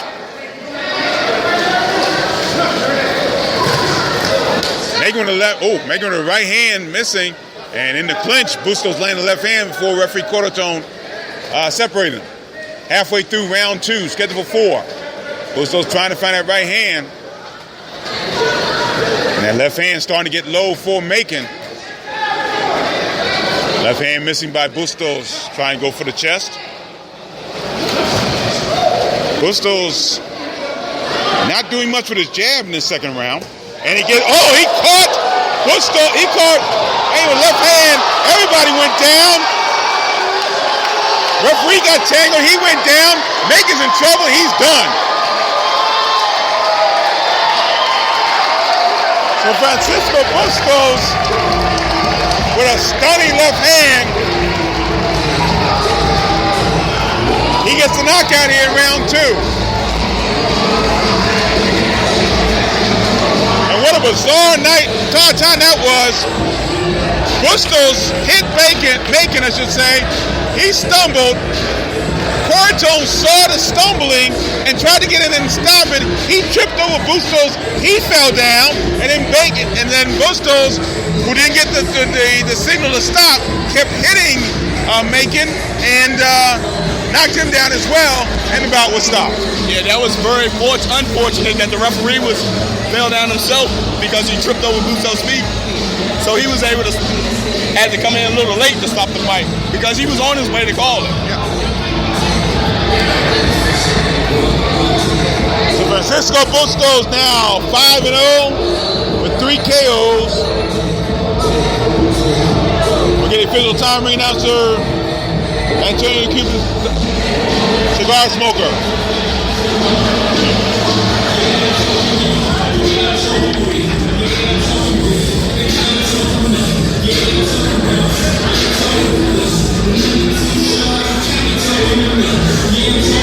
So Francisco Bustos getting the congratulations from promoter Tony Jetta in the ring. Doctor still looking at Corey Macon in the blue corner. Is ladies and gentlemen, the winner by KO in the second round with 2 minutes and 11 seconds out of the red corner, Francisco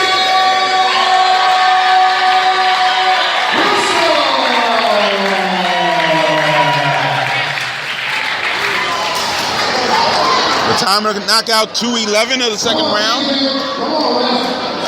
Corey Macon now 0-2-1. Francisco Bustos 5-0, 3 KOs. Corey Macon seems to be okay as he comes out of the ring. We're going to have a quick 15-minute intermission. So we'll take a break.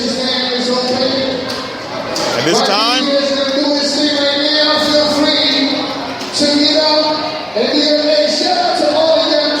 Francisco Bustos now 5-0, 3 KOs. So we'll take a short pause. Remember, we're brought to you by Real-Time Pain Relief. Rub it on, the pain is gone in real time.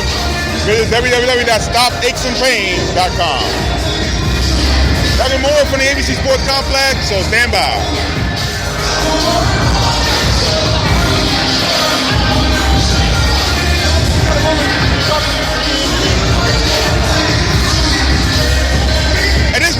out to a guy that I've known for a number of years. He and I went up and down the roads of the Beltway with some of the great boxers in the 90s, and now he makes his home working with kids in boxing in York, Pennsylvania.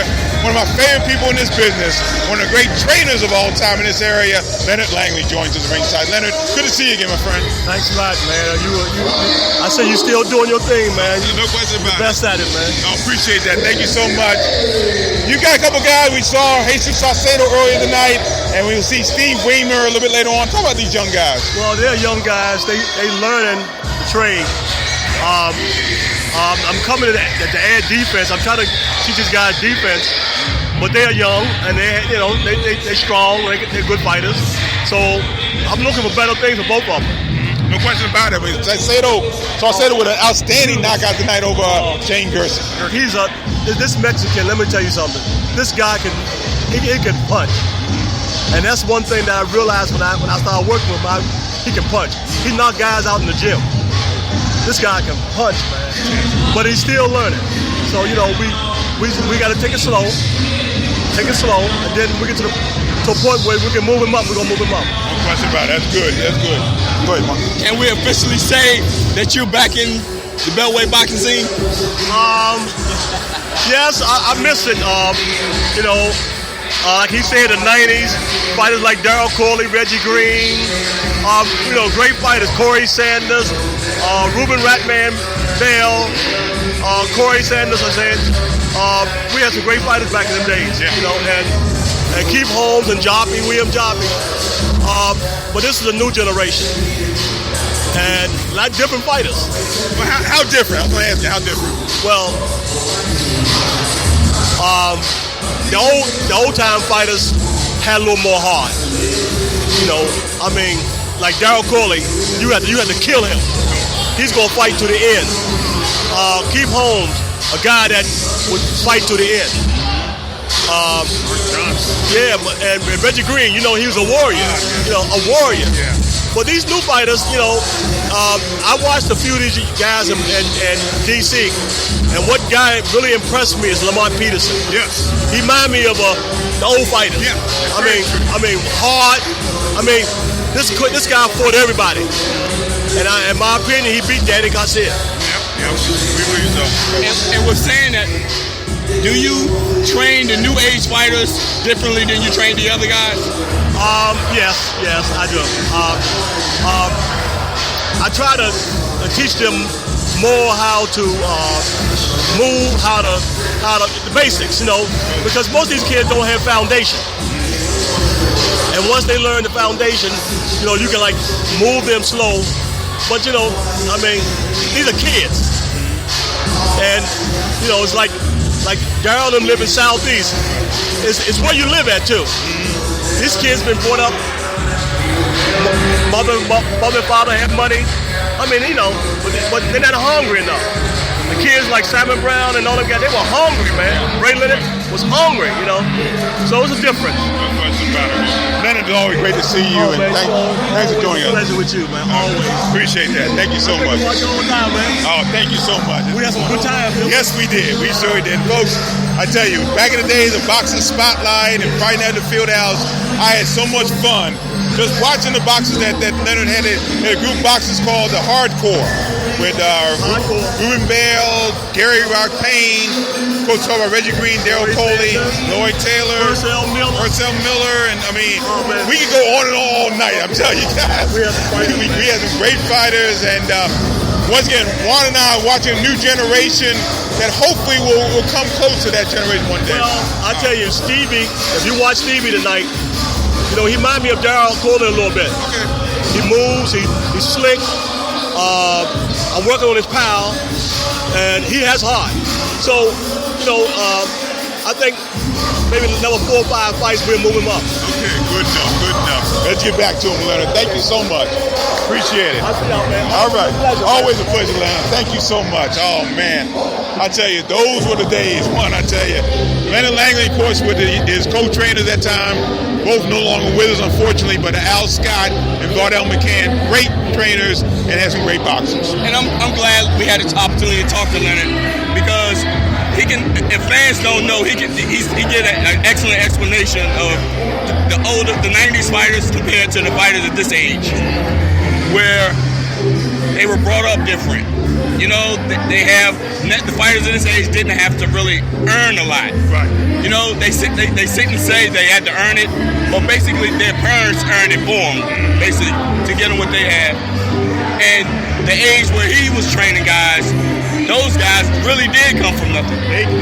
And I was one of those guys that grew up with Daryl Coley. Okay. And we knew what it was to not have anything or being sharing clothes and all. So those guys had to fight for something, not for just themselves, but actually for their families. You know, being young fighters back then. If they wanted to bring their family out of poverty, and they wanted to bring their family out of the situations that they were in. And he explained it just like it should have been explained. These guys these days sometimes have to learn from the basics. Right. And it's hardcore boxing back then. Yeah, hardcore fundamentals, no question about that. So, take a moment. We had a great interview with Leonard Lang. It was great to talk to him. We'll talk more. And we'll talk more hopefully throughout the evening and continue to bring action here from the ABC Sports Complex in Springfield, Virginia. Stay with us, everybody.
Right back here at the ABC Sports Complex, Springfield, Virginia. Gary Digital Williams alongside Juan Marshall.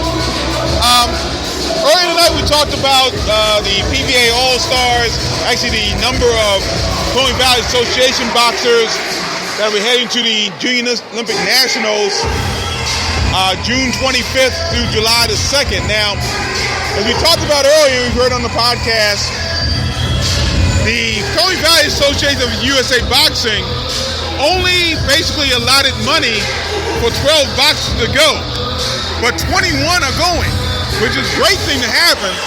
However, they need more money to raise for that. Now, there's two ways you can help. You can go on the Tony Valley Association website, which is www.pvaboxing.org. That's P as in Paul, V as in Victor, A as in Adam, boxing.org. You can donate there, or you can come to the card that will be taking place on Friday, June 17th at Rose Park Raceway in Fort Washington, Maryland, or what has now been known as the Horse Shack.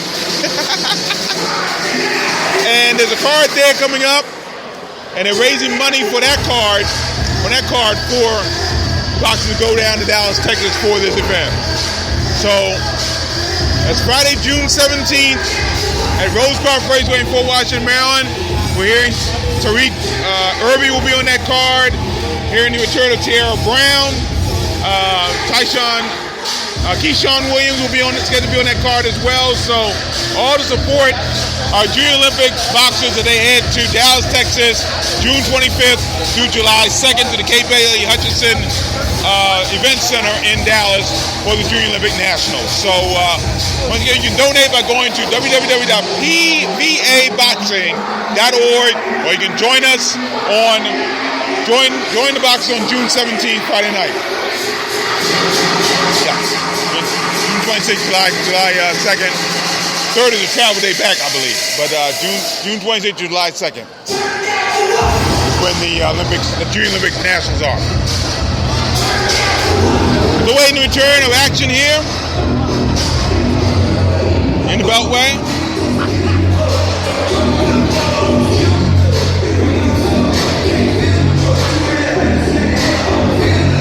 Still to come, Kobe the Soldier Breedy in a 4-round rematch against Stephon McIntyre. Also Steve Weimer, the boxer that Leonard Langen just talked about, taking on Damian Archer. And our main event, Jerome Quigley, in a 6-round contest against Reggie Two Guns Nash.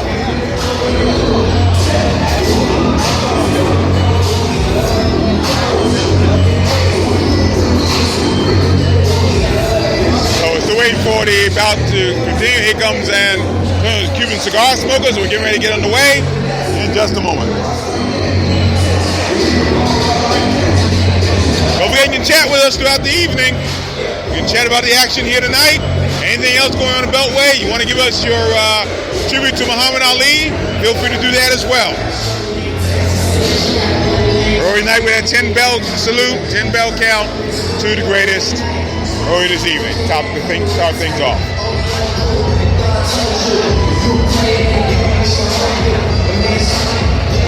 The judges tonight, if we see them at all, if we hear from them at all tonight, will be Mark D'Antillo, Brian Costello is here, and also from Maryland coming in is dependable Don Risher. Here's Antonio the Cuban cigar smoker.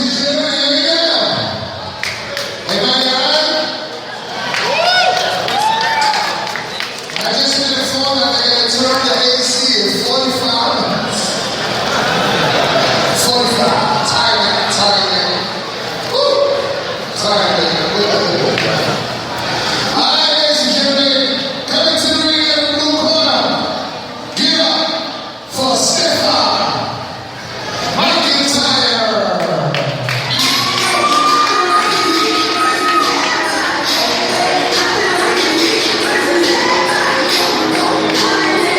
Here comes Stephon McIntyre. His record isn't much, but he usually gives a lot of our Beltway boxers some very interesting moments at times. And we'll see how it happens here because he's facing Kobe Breedy for the second time here tonight. hear the last fight he wasn't in too good of a shape. But this fight right here, he's saying he's prepared for this one. He's in shape now, so we might be seeing a different type of McIntyre in this bout. We'll see what happens. McIntyre in the black trunks with the white trim. Referee will be Fred Cordertone. Ladies and gentlemen, walk into the ring for the red corner from Kobe Reed.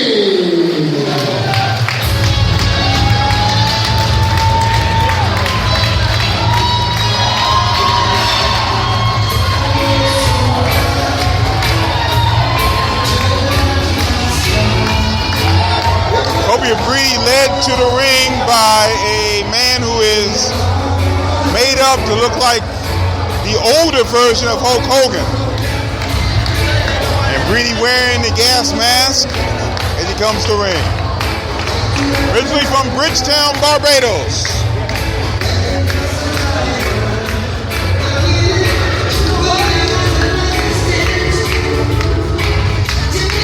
And his fan base is growing.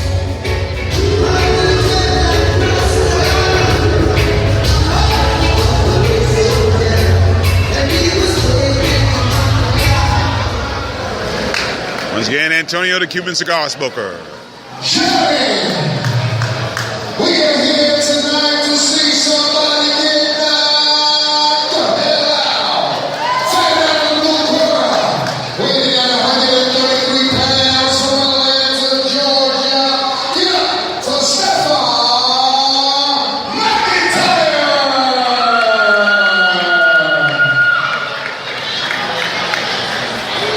And fighting out of the red corner, with a record of 6-0, 4 wins, a red knockout. He now 133 pounds. His head trainer is also an Olympic coach for the Bahamas, Floyd Simple. He is fighting from Barbados. Ladies and gentlemen, Kobe the Soldier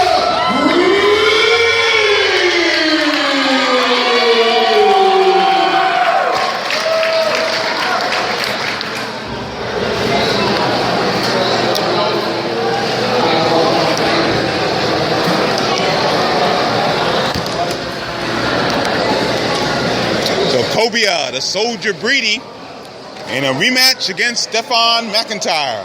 Alongside Juan Marshall, I'm Gary Digital Williams. Thanks so much for staying with us here tonight from a good house at the ABC Sports Complex in Springfield, Virginia for the Jet of Emotions card.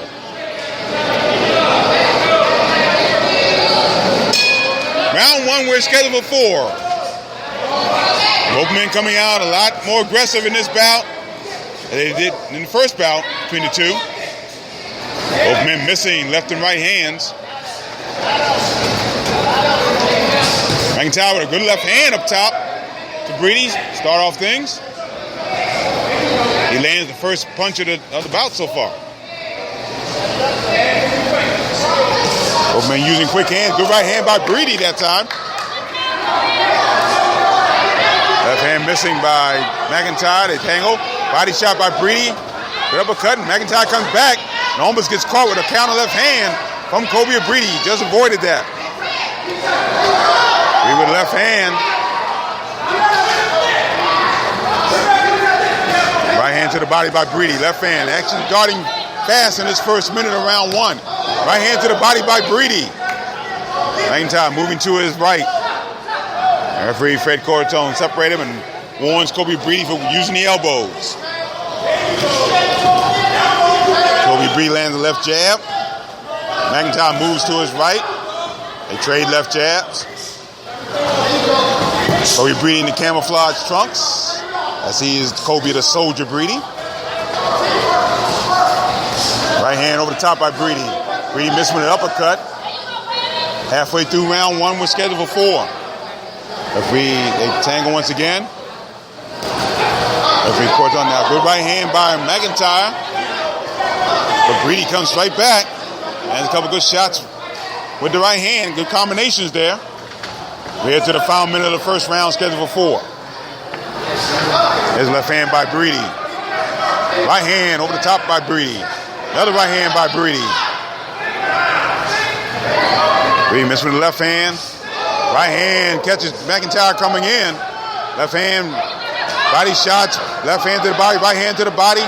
Just under the guard of McIntyre. McIntyre down in the blue corner, his own corner. He gets caught with a couple good right hands to the body inside the final minute of the first round. Breedy with a right hand to the body. Left hand by Breedy. Just missing the left hand. Right hand to the body, left hand to the body. Right hands by Breedy. Breedy much more accurate in this first bout than his bout against McIntyre than he was the first time around. Right hand by Breedy. Breedy once again using his elbows, trying to get some distance. We're heading to the final seconds of the first round. McIntyre did land a left hand to the body. There's a right hand. McIntyre landed right, but took a right in return. Good combination at the round end. So a much more aggressive first round in this one.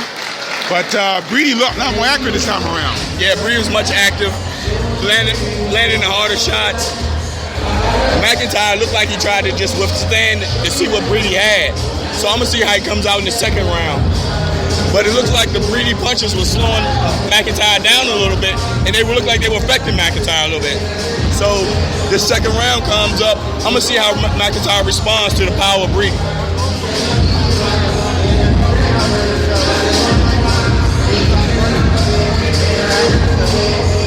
Get ready for round two. We're scheduled for 4. A rematch of the bout that took place right back here at the ABC Sports Complex on April the 9th, in which Breedy won a 4-round unanimous decision. And after the first round of that first bout, McIntyre was a little spent. And although Breedy's offense wasn't 100% that night, he still did more than enough to win. Round two is scheduled for 4. Breedy a lot more aggressive this second bout against McIntyre. Breedy trying to counter left hand. Breedy missing with a wild left hand that time. McIntyre trying to set up his jab.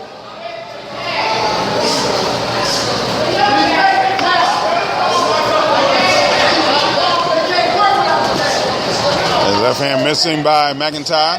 Right hand over the top by Breedy. Breedy missing with a right uppercut. McIntyre landing with a low shot, but no problem there. Left hand missing. Good right hand catching McIntyre coming in. Overhand right by Breedy. We're past the first minute of round two, scheduled for 4. Left hand to the body by Breedy. Right hand wild missing by Breedy. Breedy with a lot of wild shots in this contest.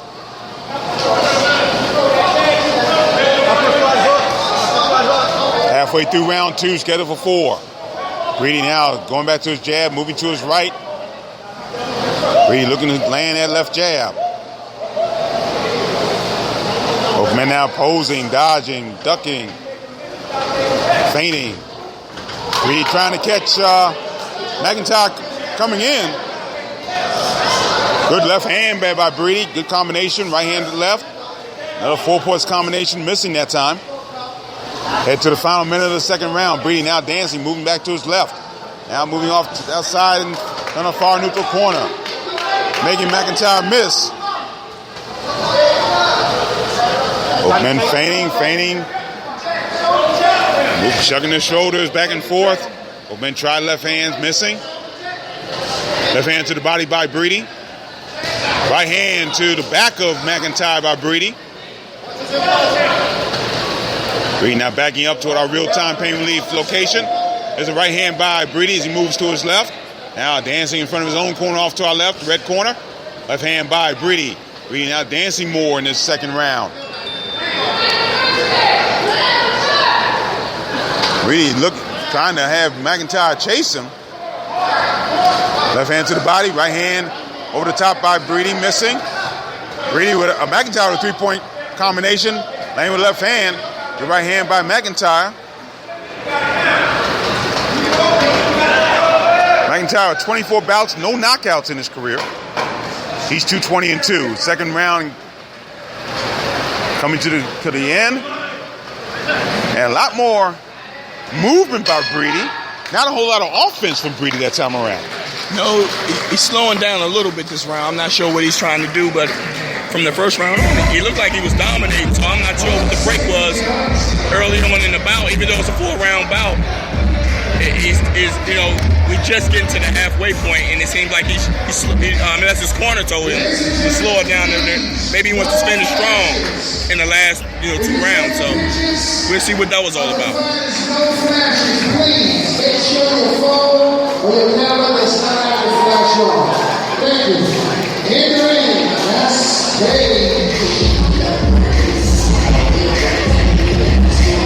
We're ready for round 3. Here it is, 4-round contest, scheduled 4-round contest.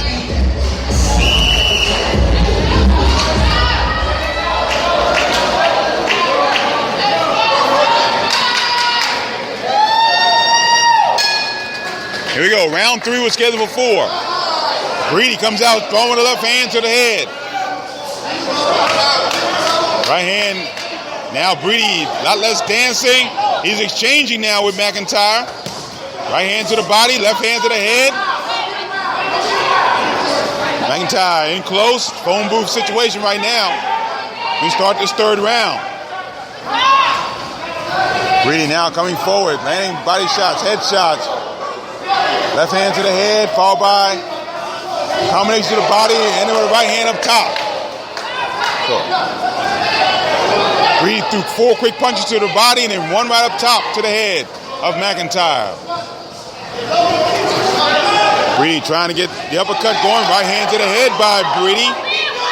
But Brady right in McIntyre's grill right now. He's landing shots. Right hand to the body. Left hand to the body. Great uppercut with the right hand.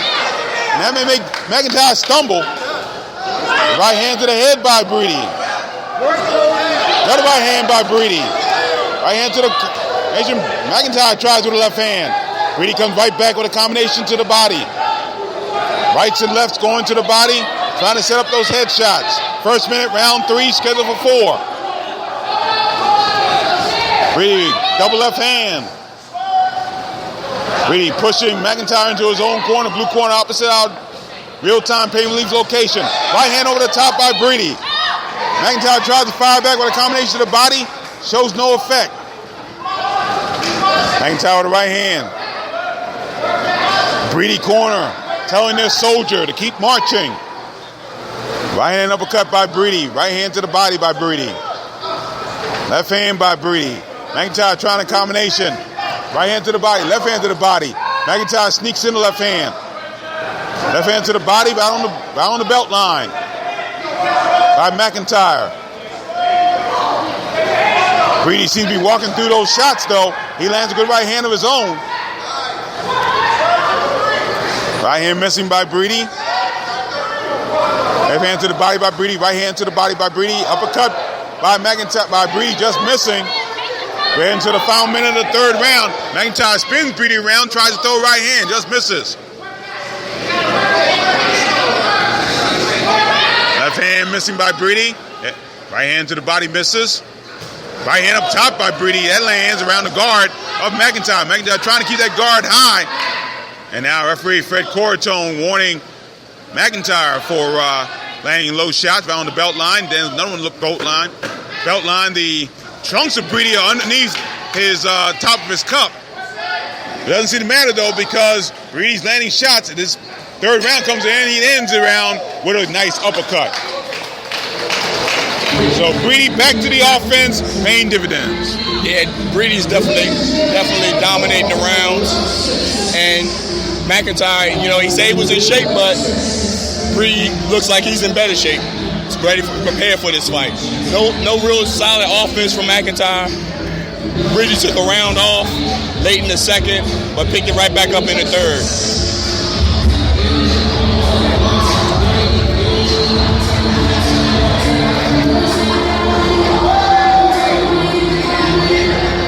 We're ready for the 4th and final round. A round coming off a round where McIntyre, as Juan March said, took a lot of punishment in the 3rd round. Ready for the fourth and final round. Let's round. Here we go, fourth and final round. Breedy starting off offensively early. Right hand over the top by Breedy. Breedy with tough jabs. Catch a left hand from McIntyre, but again, no effect. Right hand over the top by Breedy. McIntyre coming forward.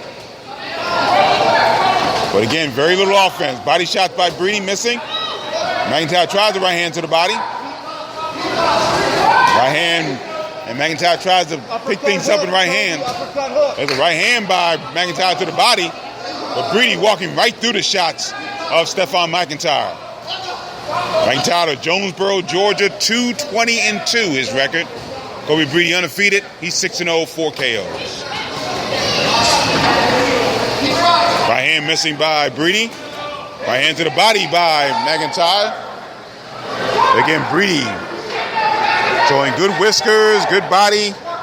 No effect from the shots that Stephon McIntyre has thrown in this shot, in this rematch.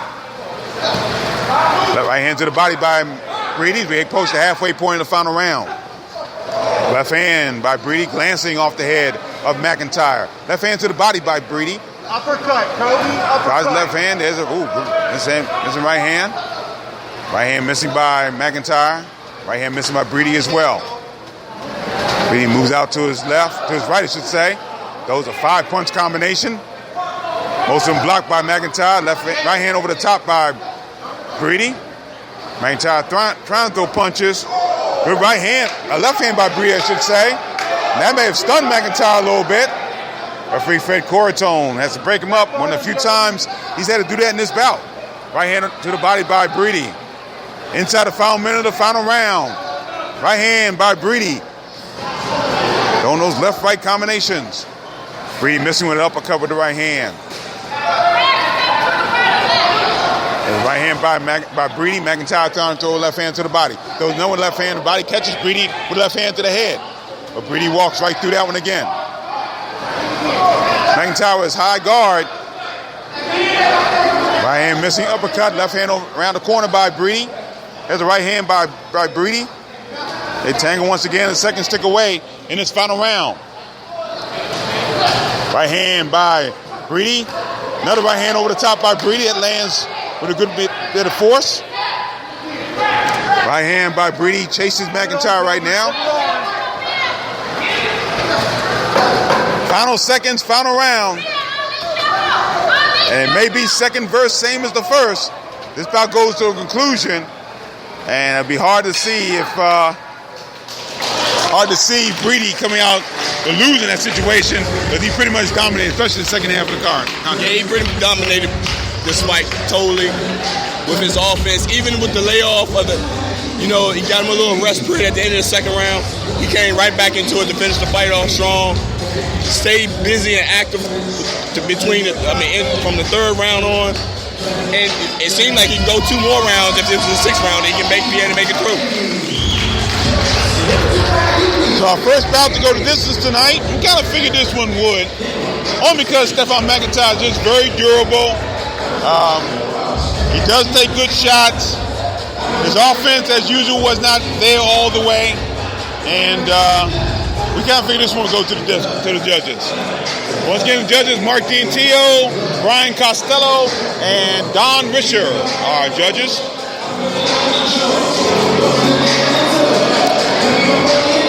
Thank you for staying with us. You are listening to live broadcast from the ABC Sports Complex in Springfield, Virginia. As we're here for the Jetta Promotions card.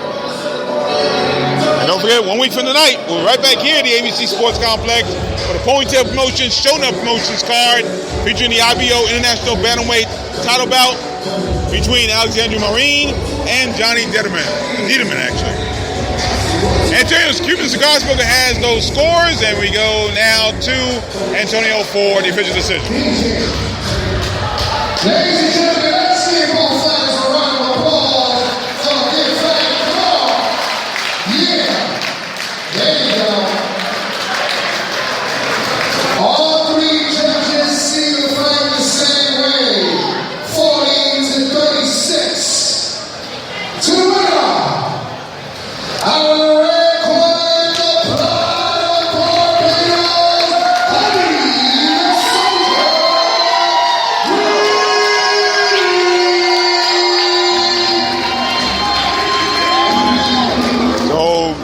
Risher, D'Antio, and Costello were all in agreement, 40-36.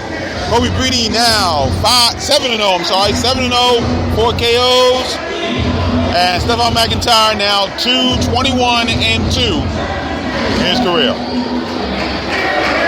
Our co-features coming up: Steve Weimer, the first signing of Jetta Promotions, taking on Damian Archer.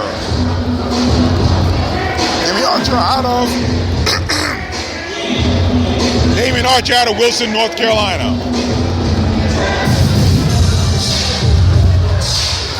And still to come, our main event: Jerome Quigley taking on Reggie Nash in a 6-round encounter.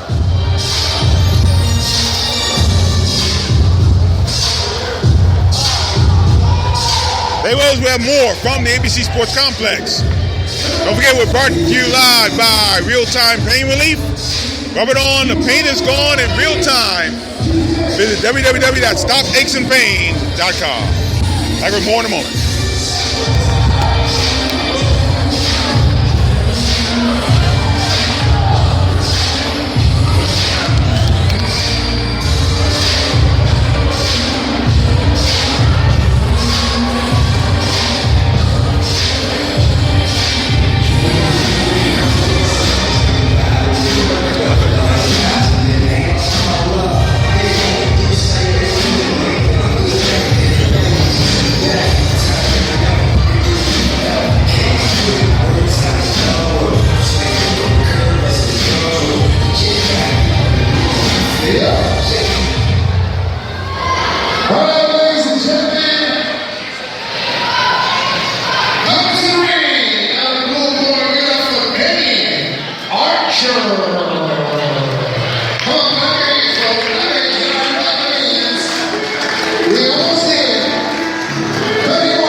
Alicia Daniels will be our referee for this contest.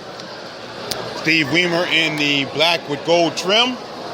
Damian Archer out of Zebulon, North Carolina. Knew a basketball player from there. He went to Howard University. A young lady by the name of Yolanda Lakami was a great basketball player. Led the Lady Bison of Howard University to a couple of conference titles. And Archer in the blue trunks with the gray trim. Here we go, round one. We're scheduled for 4. Steve Weimer, 10-0, 2 KOs. Damian Archer, 0-1, has not fought since June 2015, and is not fighting now. He's taking punishment right over our Spreaker.com location from Steve Weimer. In the near neutral corner, Weimer just laying shots, and Alicia Daniels drops Damian Archer to one knee. I should say Weimer knocks him down.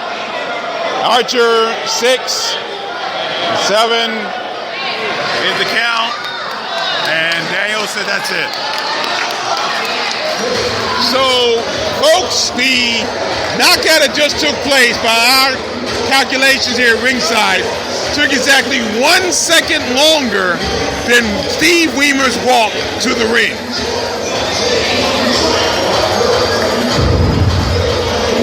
Steve Weimer with a very easy knockout. I think Zebulon, North Carolina is near Wilson, North Carolina, and that's where Archer was originally listed as being from.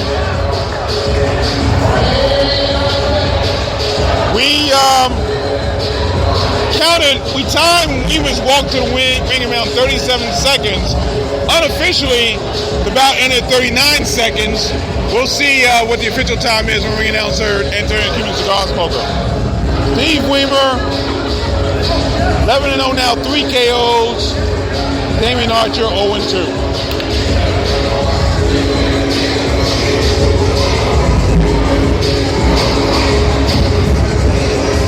We've already said enough about this. I'm not even going to get into it tonight.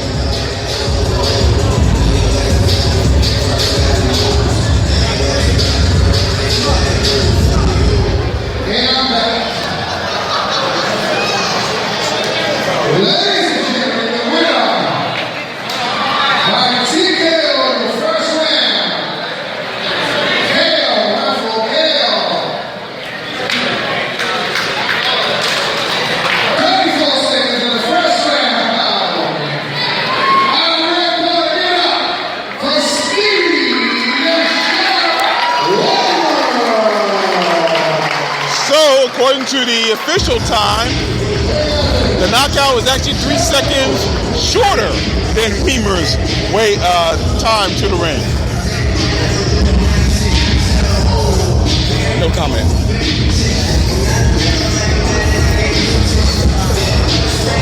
So,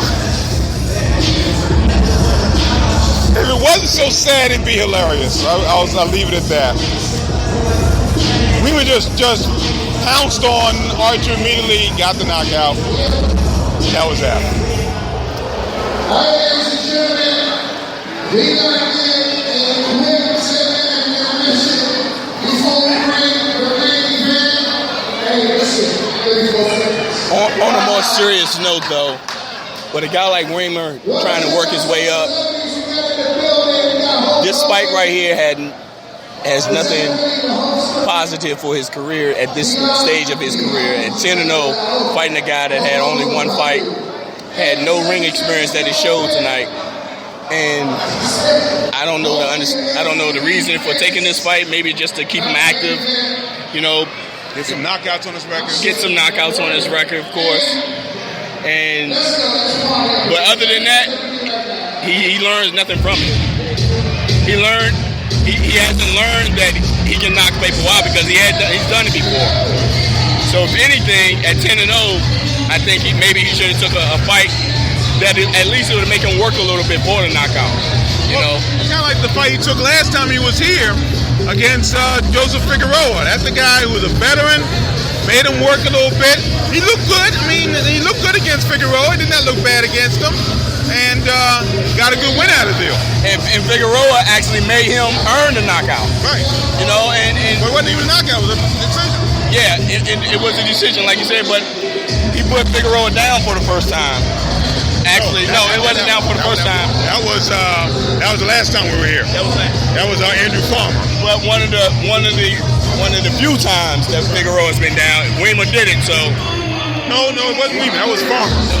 David Farmer, yeah. So he took him the distance, actually. Yeah. And it made him earn a win.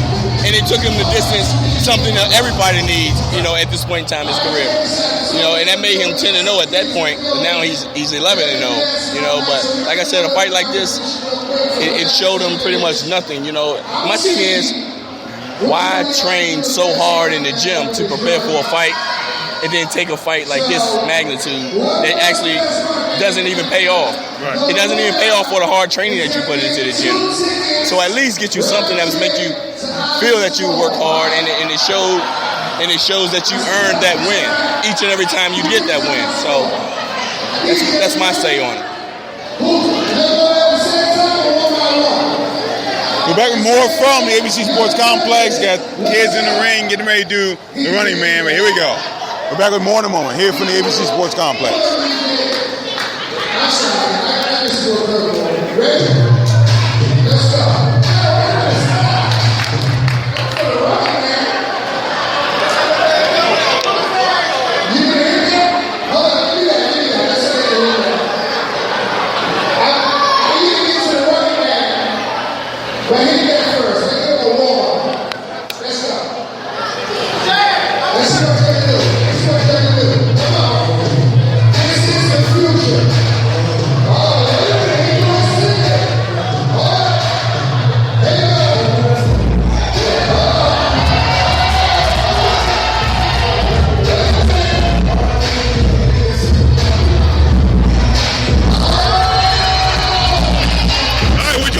Ringside by Steve Weimer, undefeated Jetta Promotion signing. Congratulations, good win tonight. And again, Judge, I guess you knew you could get on the Merle and take care of business. Yeah, well, we had a game plan, came out here and executed it. Come out, throw combinations, stay sharp, and counter when he throws. And that's what he did. He threw, he missed, and I got on him. I went to the body and took that body out of there and put him down.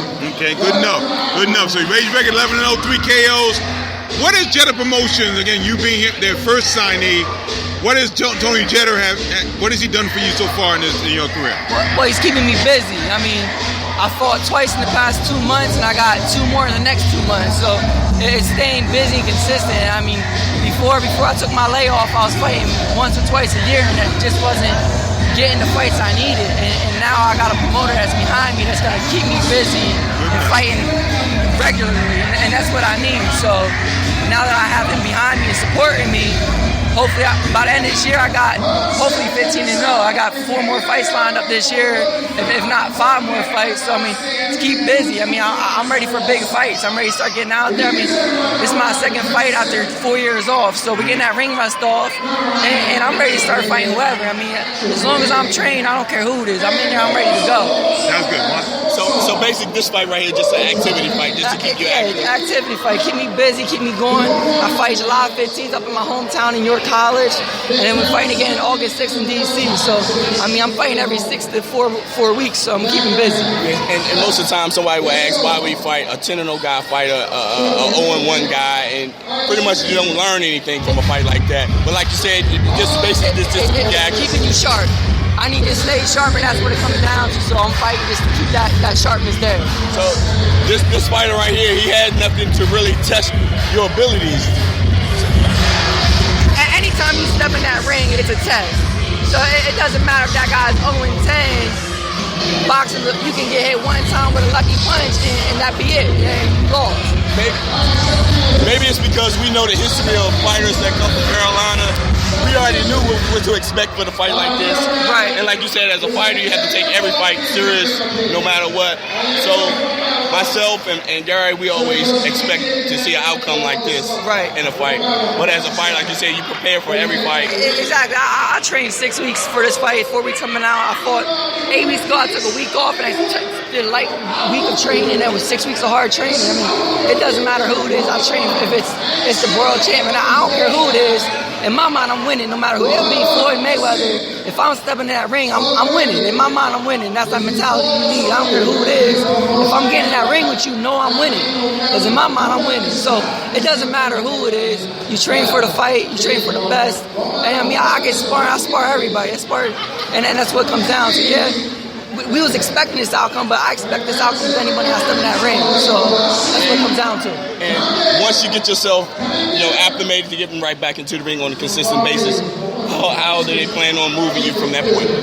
Like I said, once we're ready, and then also in my mind, I'm ready now. I'm ready tomorrow to fight whoever. Like, I'm ready to get out there and start fighting big names, get that big money fights. That's what I want. That's what boxing is about. But in my mind, I'm one of the best. I step in that ring, in my mind, I'm winning. So I'm ready. Once we get these next 2 fights out of the way, I want a big fight. I mean, I don't care.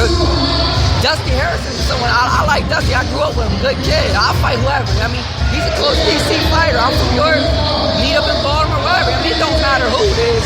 But I just want to fight, and Dusty's a great fighter. I mean, there's so many people in this area at the 147 weight class that I can get in there with. So my thing is to keep fighting, and when it's ready, and the promoters talk it out, I'll fight whoever it is. I mean, it don't matter.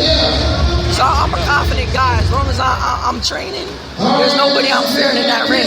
So and maybe we got to build up for the Virginia State title with Quigley. I just need Quigley. That's why I love Quigley. He's a great guy. So yeah, whatever. I mean, we work. It doesn't matter. It don't matter who it is. So of course. Now you folks in the York, Pennsylvania area, back in action in July. Back home. So look forward to go back home.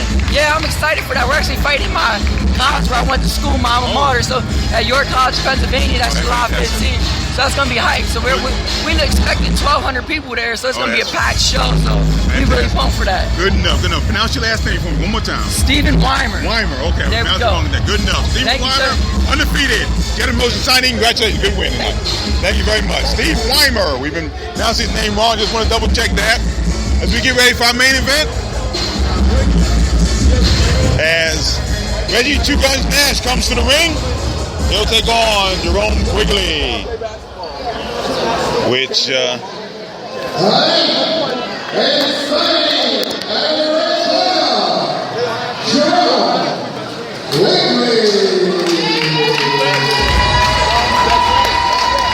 Virginia State and IBA champion Jerome GQ Quigley coming to the ring. Gets a glad hand with Steve Weimer. He comes across. As we get ready for our main event here tonight from the ABC Sports Complex, Springfield, Virginia. Gary Digital Williams alongside Warren Marshall. An interesting situation there with Steve Weimer. We've been pronouncing his name wrong. And I'm glad we got a chance to talk to him because now he explained everything without us having to speculate what's going on. He actually explained to us the situation that way. Instead of us just saying what's going on, assuming what's going on, he actually put it in perspective. And that's what I like about fighters when they do that. Antonio Cuban Cigars, Smoker. Fighters, we are here tonight to see somebody get on the hell. Fight out the blue border, weighing in at 154 pounds with 5 professional fights. He's 5-0. He's from Grand Rapids, Michigan. Give it up for Reggie.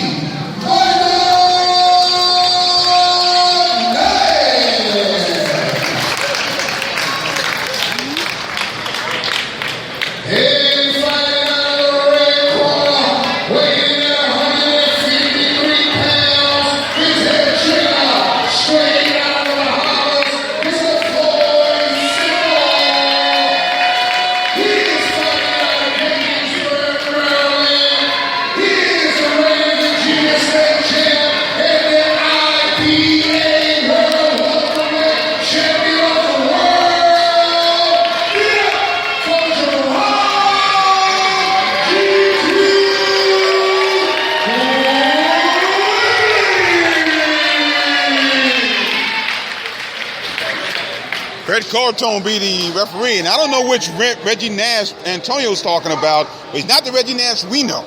The Reggie Nash we know is from Grand Rapids, Michigan. He has a record of 10-38-1 with 2 KOs. He's lost 11 in a row. Last fought on September 26th in Norfolk, Virginia. Lost to Seth Billups.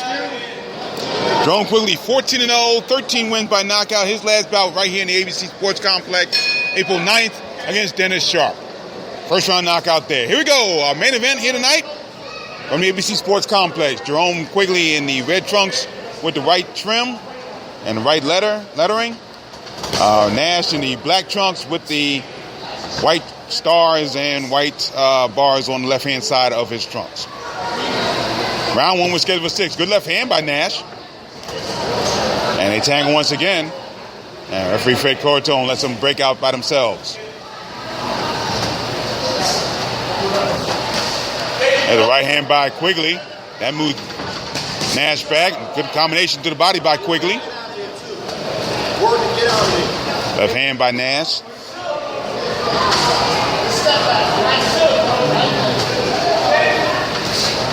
Left hand to the body by Quigley. Right over our Speaker.com location. Left hand landing by Quigley. Nash missing with the left hand. First minute, round one, scheduled for 6. There's a right hand by Quigley. Right hand to the body by Quigley. Left hand to the body by Quigley. Right hand by Quigley. Good body shots there by Quigley. Nash tries a combination to the head, but Quigley ducks out of the way. Left hand missing by Quigley. Left hand to the body and missing by Nash as well. Halfway through round one, we're scheduled for 6. Right hand by Quigley. Hitting into the back of Nash. There's left hand missing by Quigley. Right hand blocked by Nash. And a right hand by Quigley knocks Nash down. Got him on top of the head. Nash is on his knees. Gets up at the count of 6. Fred Cortone continues the count. Nash says okay, so first knockdown. Quigley didn't hit him flush, but got enough to knock him down. Right hand missing by Quigley. In the final minute, they're over our real-time pay relief location. Now Nash working the body, working the head. Quigley trying to fire out the ropes. Nash went to the left hand. Combination by Jerome Quigley. Knocks Reggie Nash down. Cortone stands over and makes the count, and that's it. So another knockout of the year candidate as Quigley with a picture-perfect left-right knockout combination. Nash is still down in the ring.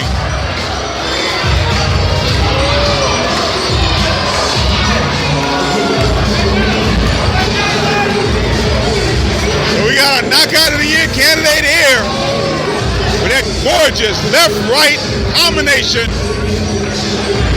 And Reggie Nash still down in the ring. EMTs and the doctor looking over him.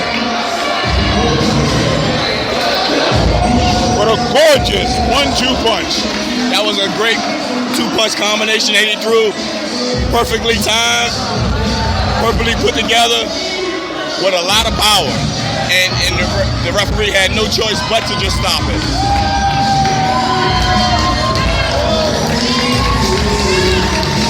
They're trying to fan Reggie Nash.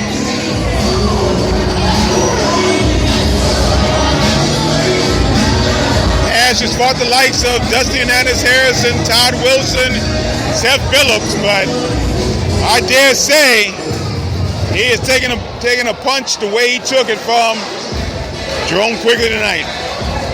Jerome Quigley now 15-0, 14 KOs. Reggie Nash 10, 39-1 with 2 KOs. And Nash may be done in this business for quite some time. He is still down on his back in the ring.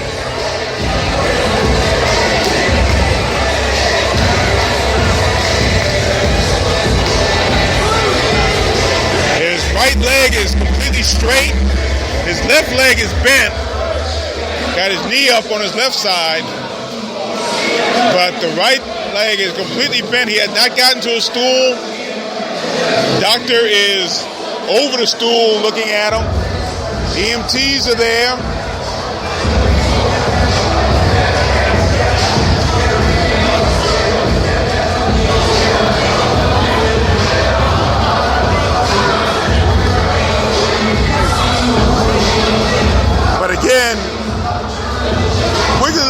couple shots, and then with about a little less than a minute to go, landed a left, a vicious left, followed by an even more vicious right that put Nash down for the count.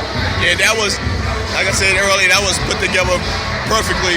Coming off the first knockdown, the first 8 count that he got, and Nash felt the power. And maybe he came after that point in time, after that first knockdown, he was hesitant to even engage with Quigley. But Quigley kept pressing forward and was able to land that 1-2 shot that ended the fight. Yeah, the first knockdown really wasn't as Nash raised his head. Like he's ready to get up. He's sitting at a sitting position now.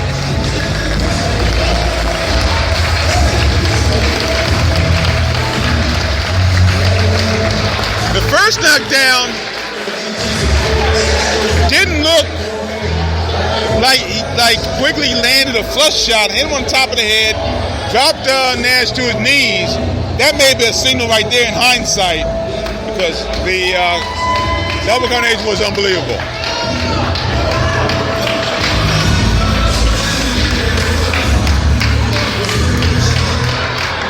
Ladies and gentlemen, the winner by knockout in the first round is still the IBA World Welterweight Champion of the World,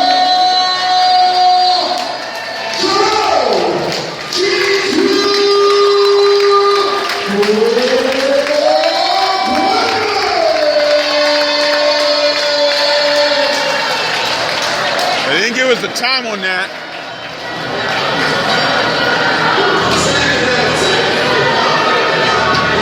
Two minutes and 33 seconds of the first round.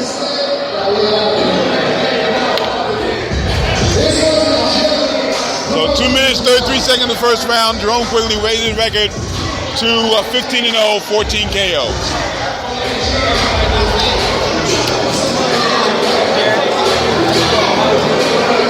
Alongside Juan Marshall, I'm Gary Digital Williams. Thank you for joining us here tonight for the Boxing on the Beltway Post-Fight Wrap-Up Show. Boxing on the Beltway Post-Fight Wrap-Up Show is brought to you in part by UndisputedBrand.com. Visit UndisputedBrand.com for the finest in boxing and mixed martial arts apparel. Undisputed Brand, the brand true champions wear. And by Real-Time Pain Relief. Rub it on, the pain is gone in real time. Visit www.stopachesandpains.com. And tonight, we had a quick night. Okay, as it's just turning 10:30 in the eastern part of the United States. And thank you for joining us throughout the evening, where this night came to a brutal end, courtesy of Jerome Quigley, who knocked out Reggie Nash 233 the first round in one of the more vicious knockouts you'll see of left-right combination, doing the damage, putting Nash on his back. And as we join you here for the post-fight wrap-up show, the doctor is still looking at Reggie Nash, although he is standing up right now in the ring. And he's being checked out by the doctor. And I would guess a hospital visit probably would be in order for Reggie Nash at this point. We're going to try to get Jerome Quigley over here, but it looks like he's going back to the dressing room momentarily. Yeah. So if we don't get him during the post-fight wrap-up show, we'll definitely try to get him at some point after the card is over tonight. But the card is over after our broadcast is over tonight. So recapping the card tonight, Jerome Quigley, as we said, scoring 2 knockdowns and finally that vicious knockout. And Reggie Nash has left the ring. He seems to be walking on his own power. Seems to be okay. The knockout coming at 2:33 in the first round. That is definitely, right now, one of the clubhouse leaders for knockout of the year in the Beltway. Yeah, definitely we probably can categorize it. We still got half a year left. We have some dominating and devastating knockouts, and we can pencil that one in too. But this fight right here was put together in a way where the outcome was predicted, and Quigley is building his record up with 15 fights now, 14 knockouts, and only he knows and his team knows which direction it goes, and we only can assume and say what we want to say about how we think it should go. But until then, until we actually sit down and talk to Jerome, he can clarify things up and actually let us know so we can have exactly what to talk about. So tonight was a great night for him. Jerome Quigley now 15-0, 14 KOs. Reggie Nash falling at 10, 39-1 with 2 KOs. Our co-feature tonight, Steve Weimer, out of York, Pennsylvania, raises record to 11-0, 3 KOs. A very easy win over Damian Archer of Zebulon, North Carolina, who falls 0-2. And again, it matters staying busy right now for Steve Weimer. Yeah, and that's exactly what he talked about. Is just to get the rust off a little bit, get active, get his timing back, get everything down, and get back mobile again. Like you said, he's ready to fight anybody. But right now, it's moving him in the right way at the right time. And that's how it is. Right. So Steve Weimer now 11-0, 3 KOs. Damian Archer 0-2. Only about to go to distance tonight. Cobia Soldier Breedy wins the rematch over Stefan McIntyre. He was a little busier, especially offensively. Did a great job. Raised record to 7-0, 4 KOs. All 3 judges giving a shutout win for Cobia Breedy. Yeah, to me in this bout, he seemed more active, and he actually looked stronger in this bout. He was landing the harder shots. He had a lot of speed with him, and he was actually consistent until that little second round layoff that he had. But he didn't lose anything with that layoff. He still dominated the rounds, and with that being said, he looked great tonight. You know, improving his record to 7-0 with 4 knockouts, and basically they're taking those steps, the baby steps to getting him where he needs to be, which is a good thing. Stefan McIntyre now 2-21-2. Francisco Bustos scoring a second round TKO tonight over Corey Macon. Bustos now 5-0, 3 KOs. His knockout coming at 2-11 in the second round. And this is exactly what kind of fight Bustos needed, and coming off the last one that he had. And not necessarily build confidence, because I don't think he lost any confidence with the last fight. But it prepared him and showed him what he learned in the gym from the last fight up until this fight actually came together tonight. So Bustos said 5-0, 3 KOs. Corey Macon now 0-2-1. Devontae Speed Rawls winning a first round TKO in a rather bizarre way, and I talked to him briefly afterwards. He didn't want it to end that way, but it ended with a headbutt that caused David Perez, his opponent out of Pittsburgh, Pennsylvania, not to be able to continue, and the bout was stopped at 2-12 of the first round. Now, it looked like a headbutt from our vantage point. It may have been called a knockdown, couldn't tell, but regardless, Devontae Speed Rawls is not happy with the win.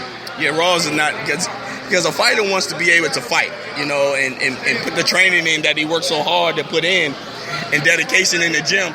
He wanted to see it come to light inside of the ring, you know, the time that it's time to fight. So I'm pretty sure that he was upset because of the outcome of this fight. And most fighters do. 99% of the fighters with an outcome like that, they are upset. You know, they want to fight for the fans, you know, and entertain the crowd that came to see him fight. And tonight it didn't work out the way he wanted to work out. Devontae Rawls 7-0-1, 5 KOs. David Perez falls to 0-5-1. And opening bout tonight, Jesus Saucedo in a very solid performance. He's the nightmare out of York, Pennsylvania, scoring a third round TKO over Shane Gerke, who basically was a punching bag with feet tonight, and took a lot of punishment to the body, a lot of punishment to the head, and finally the bout was stopped at 104 the third round. So Cito did everything he was supposed to do.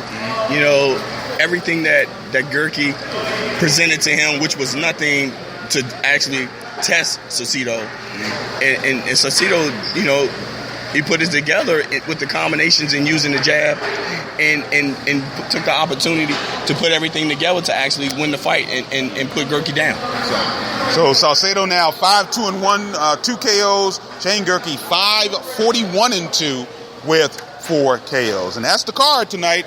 And we might as well take up a little bit of space here this week, because next week we're right back here at the ABC Sports Complex. This will be a Ponytail Promotions and Jetta Promotions card.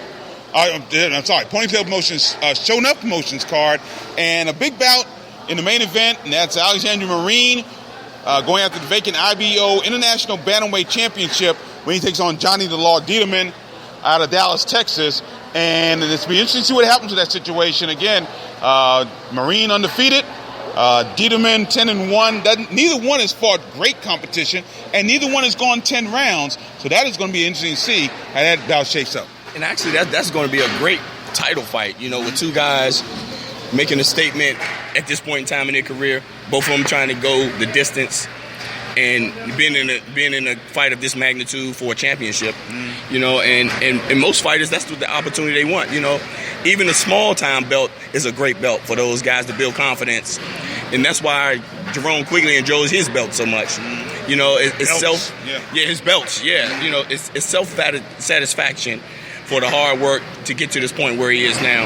And Maureen and his opponent is going to be the same thing for them. It's a confidence builder throughout training. It makes them train harder, and it makes them want to perform better for their fans. And on the magnitude of a card, when you have an undercard that's actually just as good, it's a good fight for the local boxing fans. No question about it. And also on the card, just added to the card, by the way, Stephon the Surgeon Morris will be on the card. So if you're coming here, you better get here early, because last time Stephon Morris was in the card, and that was at the Maryland State Fairgrounds, Timonium, Maryland. He sold $25,000 worth of seats. So he's a ticket seller, and Hogan Camp, Ponytail Promotions, Showing Up Promotions with Tori Nelson, they know that very well. So a lot going on here. Next Saturday from the ABC Sports Complex, Springfield, Virginia, will be on the air somewhere around the neighborhood of 7:45 p.m. Eastern Time. That time may change depending on the official time given for that card coming up next Saturday. But we'll be right back here in the ABC Sports Complex, live on the Boxing on the Beltway Google app for Android. So tell your friends to subscribe to the app, or iOS users can subscribe to the iOS pages, the Boxing on the Beltway pages on Spreaker.com and iHeartRadio.com as well. So hope you'll join us 1 week from tonight from the ABC Sports Complex in Springfield, Virginia. That'll do it here for tonight from the ABC. And always remember, the Boxing on the Beltway Google app for Android brings you the Boxing on the Beltway post-fight wrap-up show. The Boxing on the Beltway post-fight wrap-up show is brought to you in part by UndisputedBrand.com. Visit UndisputedBrand.com for the finest in boxing and mixed martial arts apparel. Undisputed Brand, the brand true champions wear. And by Real-Time Pain Relief. Rub it on, the pain is gone in real time. Visit www.stopachesandpains.com. For Juan Marshall, I'm Gary Digital Williams, saying so long from the ABC Sports Complex in Springfield, Virginia. And don't forget, 1 week from tonight, we're right back here at ABC for the Ponytail Promotions and Showing Up Promotions card. Until then, thanks for listening, everybody. And always remember to keep supporting the best boxing in the world. The boxing along the Beltway. Thanks for listening. Take care.